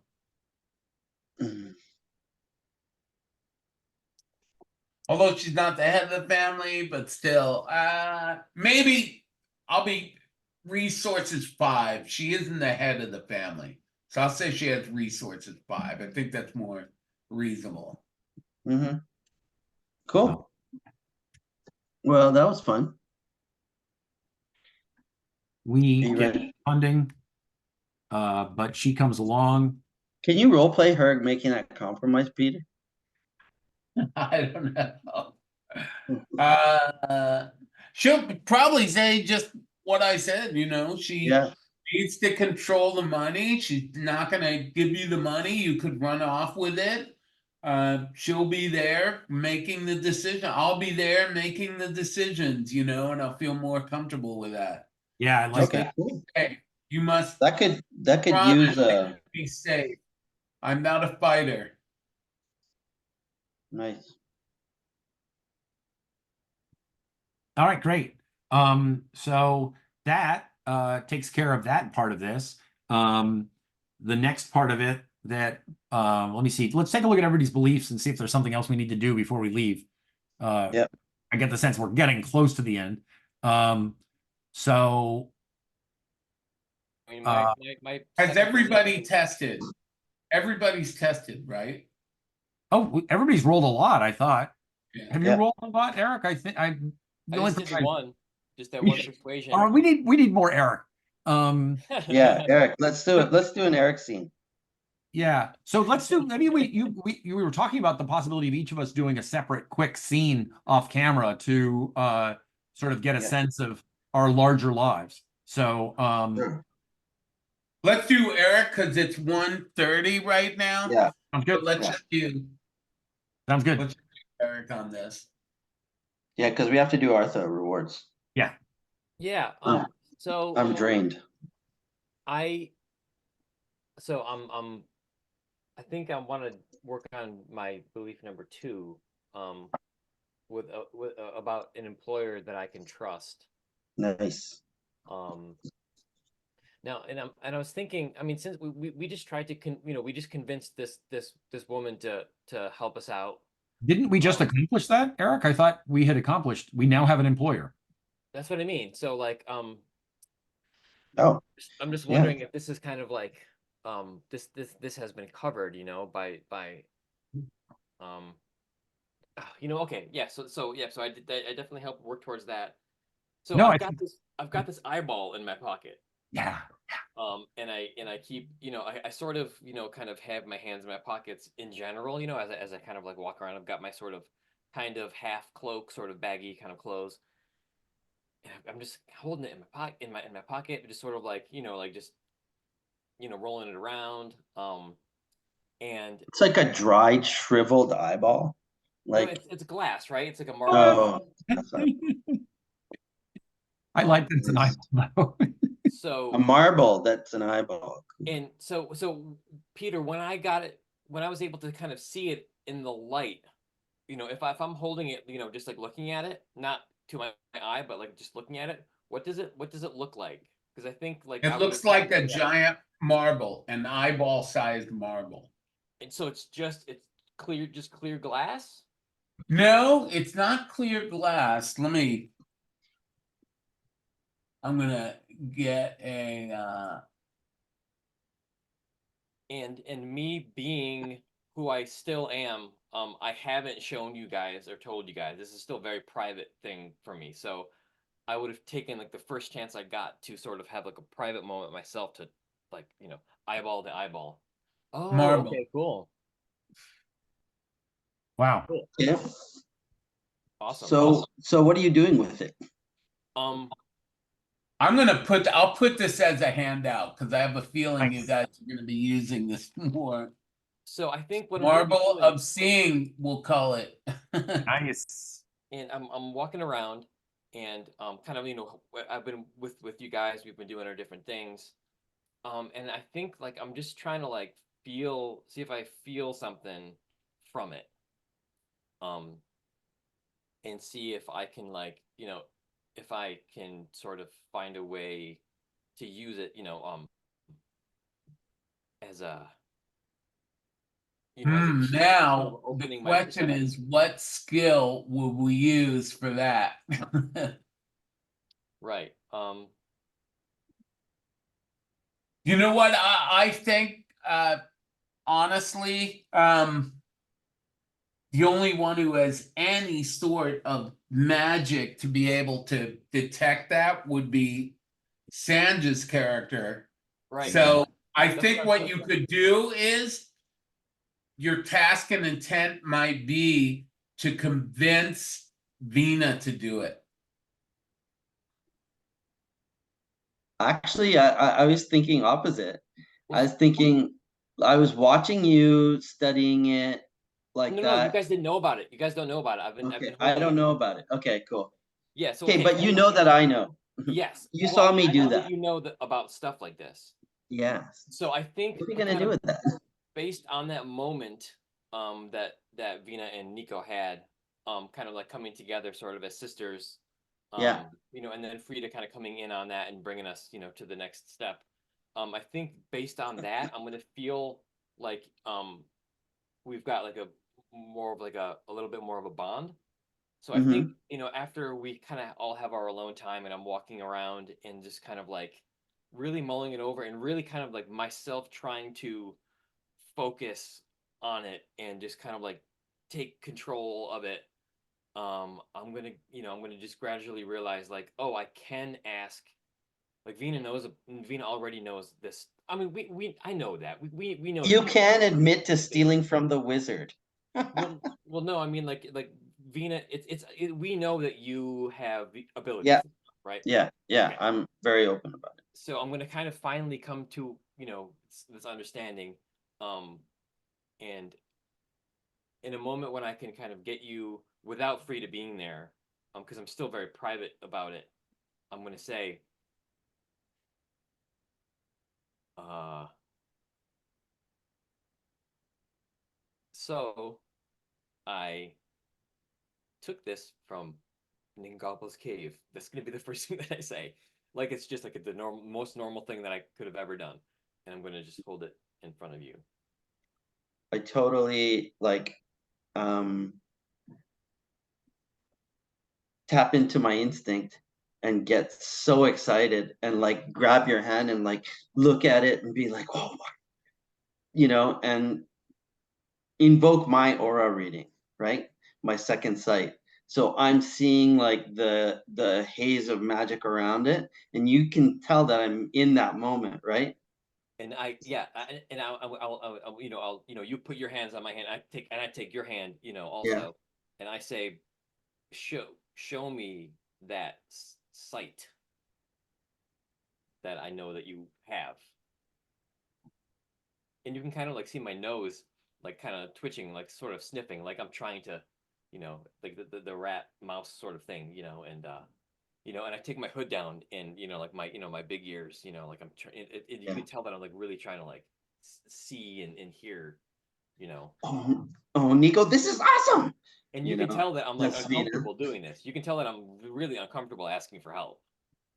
Yeah, and I'm all enthusiasm. Oh, Nico, this is awesome. Nico, this is awesome. All right, and I just basically um, I push you down. Like I say, okay. This is what the ayah. This is how the ayah and the harem shot taught me. Okay, and I don't have instruction. I sit you down. I say, hold on to this. Close your eyes. Breathe. And like I'm expectantly waiting for you. It's like, do you feel it? Can you feel yourself like I'm gonna, breaking the veil? I'm gonna be like really concentrating, and I'm not getting, like I'm not getting it. Like I'm really trying, but it's not, it's not there. Hmm. I Unless think there's, a way that I can sort of start to well, learn that, I do tell push you, through. I tell you to I don't I tell you to calm your breathing, focus on your breath, only think of your breath, keep repeating um This this. is a tricky one, guys, because you can't just open sorcery. That's the problem. No, I'm not Right? saying Yeah. No, that, sorcery, that's fine. meditation. Okay? Mm, Um, Like just but breathe. You can earn a test towards meditation so He if you could, but need, he but I wouldn't don't have it. I discover don't have anything instruction. about the marble with that. right. So let me. I've got You an idea. can't use So, meditation with the intent of doing something magical. right. You know No. what I So here's what I do. So I'm breathing and meditating, like holding it, and I'm not holding it like in my hands, like just like this, just sort of in front of me, and I'm like kind of doing what he says, and I start to, I kind of clear other thoughts, and I see what I saw, earlier by looking into it, like the snowy landscape, and I'm like I'm imagining that, and I'm Oh, like just kind of like seeing that kind of like in my mind's eye, and kind of like letting other things kind of, you know move through the scene, like an animal, like a stag walks through the snow, um and stuff like that. So I'm gonna think that I'm getting it, I'm gonna think that I'm like tapping like through this veil. um yeah, Peter, what can you do with that? I can't do anything magical with it. You know what I mean? Well, Um, I guess what I mean is like I'm not even looking for a test or anything. I'm saying because we know that this thing is kind of this is cursed. So I'm just saying like I'm kind of giving you like an opening to like fuck with me, really. He's opening the door. hmm. Yeah, I already know how the curse works.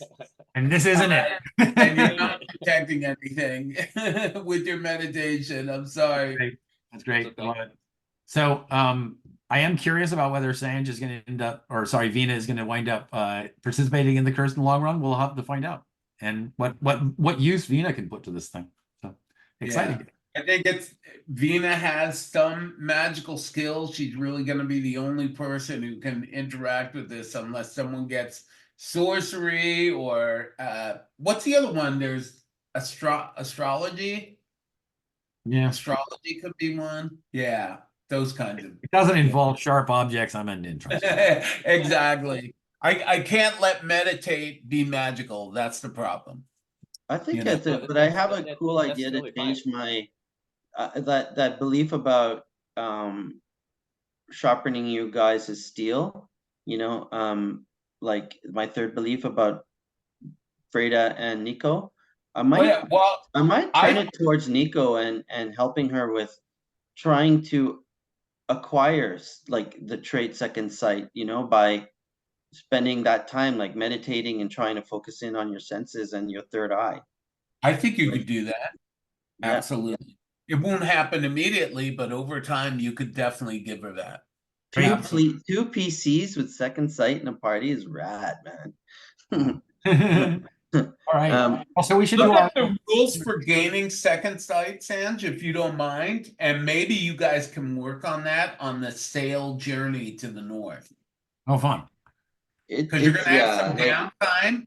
You'll be able to train on the ship. yeah. And I'm just also, gonna. Sanj, I've decided that if you do the No, quest, don't tell me I don't want to know. I just want to. Don't. okay. All I'm saying is that I'm gonna allow you the ability to gain sorcery. Yeah, that's that. But you're You're gonna have to work at it. yeah, it's a campaign level goal of mine. Exactly. Yeah. Yeah. Yeah, so You guys did great today. I had a blast. I can't believe that each of these sessions keep getting better. Yeah. Sick. Let's do Artha, guys. I gotta Yeah. join the family in life. Totally agree. Outside of Lankhmar. All right. So we're starting here with I think Vina, Mm-hmm. your first belief. You want to read it off? Yeah. My dreams are coming true. I step into the world of magic with a K. The shadowy sorcerer is a being of power. It has much to impart. I will earn its favor. Say that again. I think I he's will talking earn. about Ningobble, right? Yeah, I will. Right, I will yeah. earn Ningobble's I favor. think you got a fate and a persona. You did interact with Ningobble without stealing anything from it. So it not just Can not I? just Can I? did we earn Ningobble's I- favor, or did we just earn a fate, work toward it? No, I would say you actually earn their favor. Its favor, whatever it is. Yeah. Well, I mean, for me, it's a loftier goal than just what I have. Like, I really feel like when the persona point for me at that point will be really my intent for that is to sit and have more than just go to Quarmal, like more Right. apprenticeship. That's what I want. That's kind of where I Well, want. that would be more. I'm thinking that's like a deed worthy kind of thing. Oh yeah, Becoming an apprentice to him, that makes a lot of sense. that is a deed. Yeah. All right. Okay. Cool. Thank you. Second belief. Second belief. From my freedom from the harem of Raja Jadugar was hard fought. I will be a slave to no man.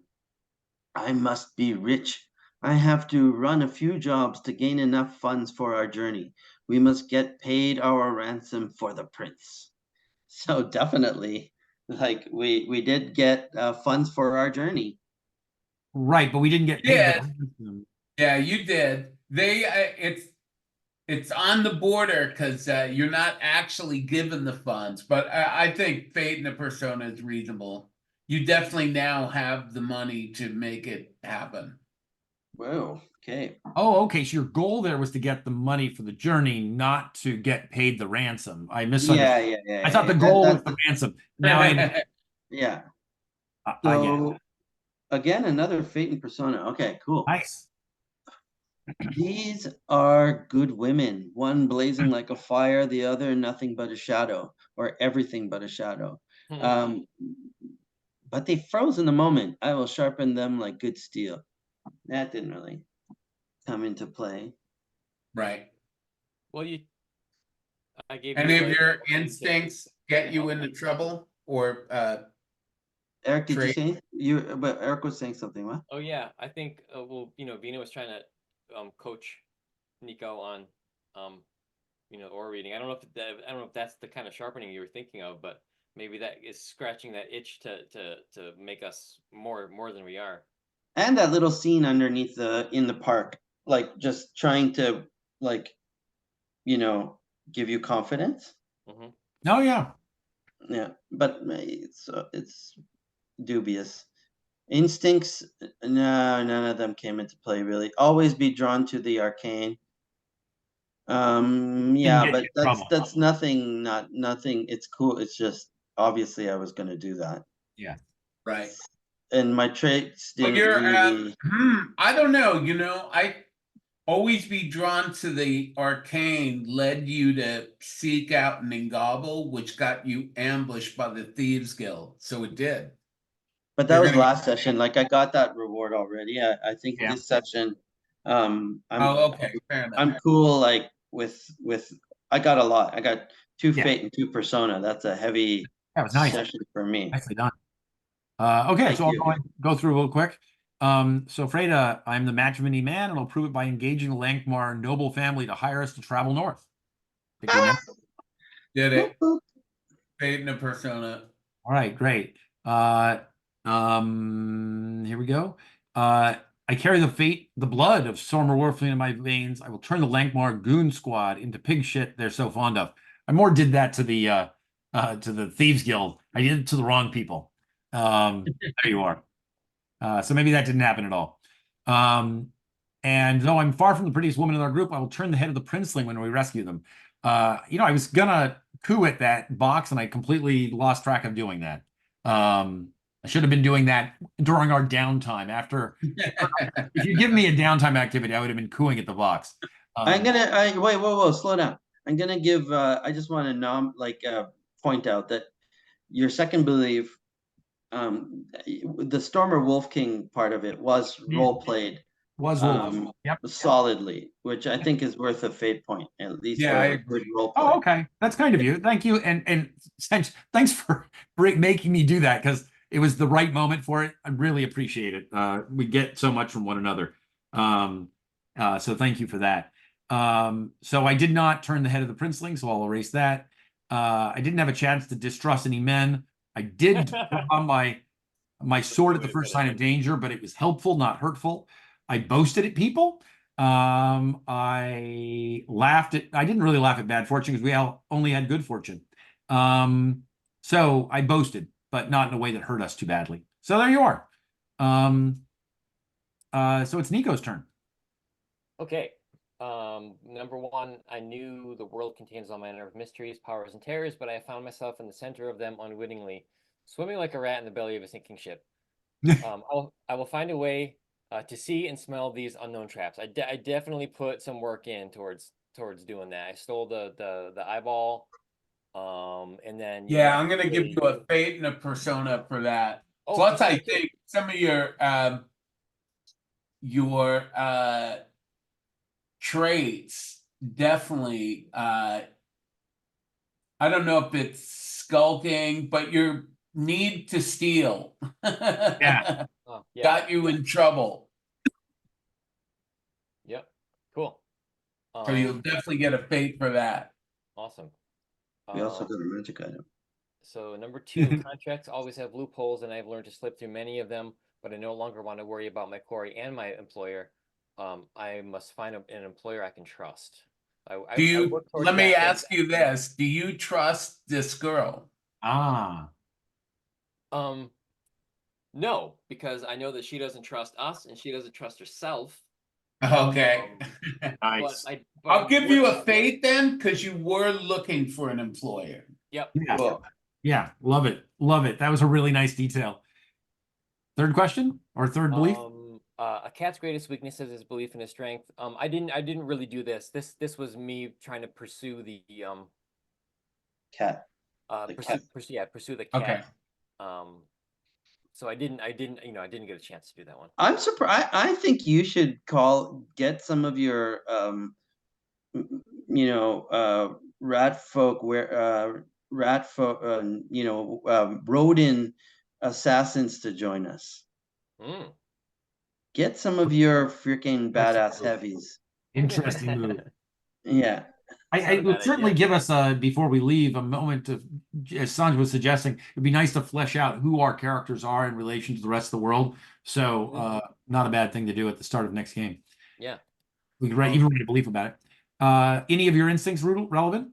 I don't think so. Never get cornered. Always watch my back. It didn't really happen. The never get cornered, sort of, I thought kind of triggered, in that fight, but not It really. did. So It triggered in a helpful way. It just narratively, it was nice. So yeah. Good. Let's see, traits. We talked about the skulking already. I put you down as a fateful there. My large ears and like my sniffing, nose. Really, I mean, I expressed it. I mean, it didn't really cause me trouble or anything like that, but I definitely played on those narratively. Yeah, they got to get you in trouble. That's always the problem with traits. Right. Yeah, like if I had like flashed, if I had sort of really leaned into it with other, amongst normal people or something. Then now we'll get you in trouble. Yeah. Yeah. Let's do that. Other than that, and I mean the cowardly, I'm trying to shed that, but I didn't really have a chance to really If your large ears and incisors get you, and Claude get you noticed, all 3 of those will come into play. You'll get like 3 fate. Wow. All right. Yeah. Let's get They have crazy. to get you in trouble. And then the tunnel vision, I mean, it helped me find the eyeball. I think I'm gonna be in trouble. Yeah. But yeah, no, I mean, All right, Oh, great. that is a good point. I'm gonna give you a fate for that. okay. You did get in trouble from finding that. You just don't know it yet. Okay, so skulking, 1 fate, and then also what was the other one? Tunnel vision. Yep. I keep a record of this, and if anybody ever needs it, it's at the end of each session is a record of all the fate and the persona people won. No, that's great.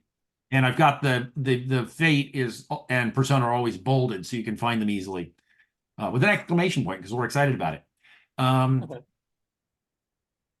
Yeah, I'm good. You guys did great, by the way. Do we feel like there was an MVP or a workhorse? Was there a moment of embodiment in the game?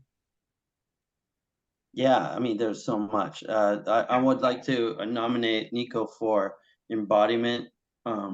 You really brought out your role play. The character really came alive to me this session. Cool, thank you. Yeah, I thought the moment when you stole something was just great. So I think embodiment for stealing something from Ningabel, which is like the dumbest thing you could do. I mean, I'm also getting used to being a player. I'm really not a player. So yeah, I mean, you guys suggesting that I do something. I think I'm also not like, I don't want to butt in, and I don't want to like take too much time to do something that I'm thinking of. So I'm trying to get used to that. So I'm doing that more. And thanks for kind of pushing me to do stuff like that. So I appreciate that. Oh, cool. And I thought that for MVP, I think we've got to give this to Vina for her work circling up, and then taking the lead in persuading that. So you have the whole idea about what kind of person is it that we have a connection to in this noble family? Oh, it's somebody I used to deal drugs to. Who is this person? And then we came up with this whole narrative about who that person was and what their bad history was. And then we came up with a strong argument for why we might persuade them. And you were the MVP in all of that. I did some helper roles here and there. But I think there's no question that you're the MVP in this game of this. Woo! That's amazing. And I was going to suggest Chuck for Workhorse, actually. I feel like you did a lot of just all around stuff, Thank you. in total freedom mode too, Freedom mode. Yeah, absolutely. Freedom mode, role playing it to the hilt. All right, great. I totally get the barbarian feel off of you. Yeah, she's starting to talk more like a Neanderthal all the time. Yeah, I noticed that. Frida feels sad. Frida's sad. That's full Neanderthal.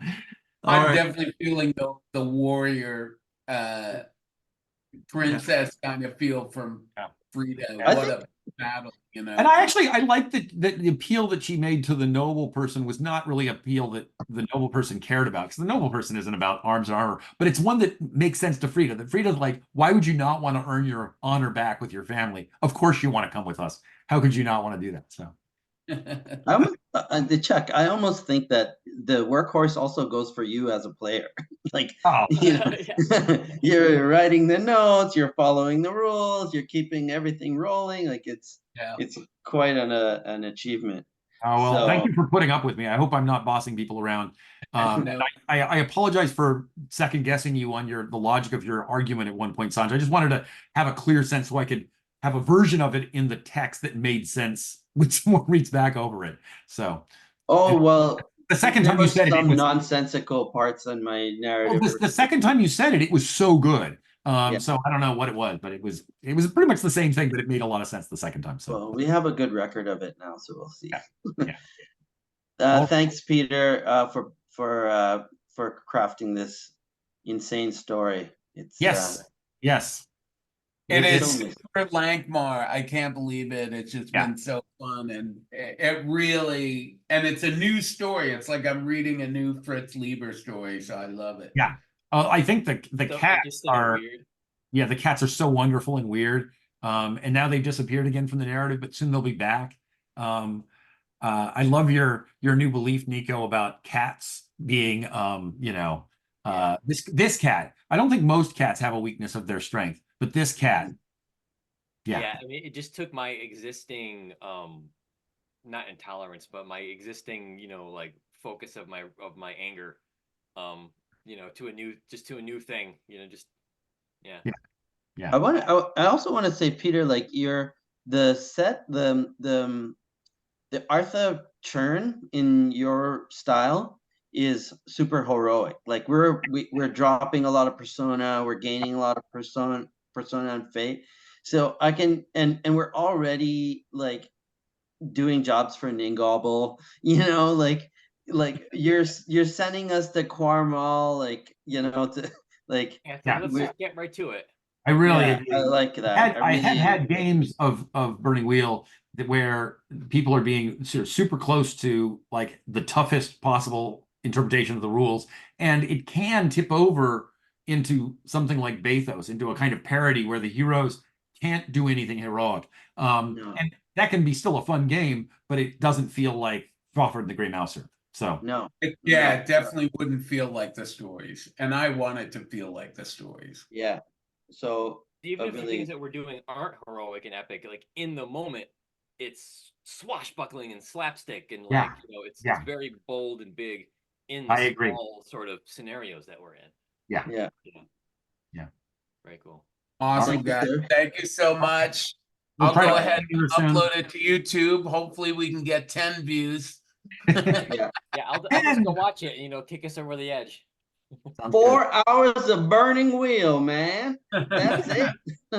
Yeah, hopefully we should make sure we clip out all of the times when we walk out to deal with family. But anyway, I think what's going to happen is people will watch it over time. I think the word Lankmar and Fritz Lieber that I have embedded in every episode is going to attract people. And there's so many great discussions about the rules and the games we're playing. So I think it's going to be a worthy watch. People are going to comment on it over time, I'm sure.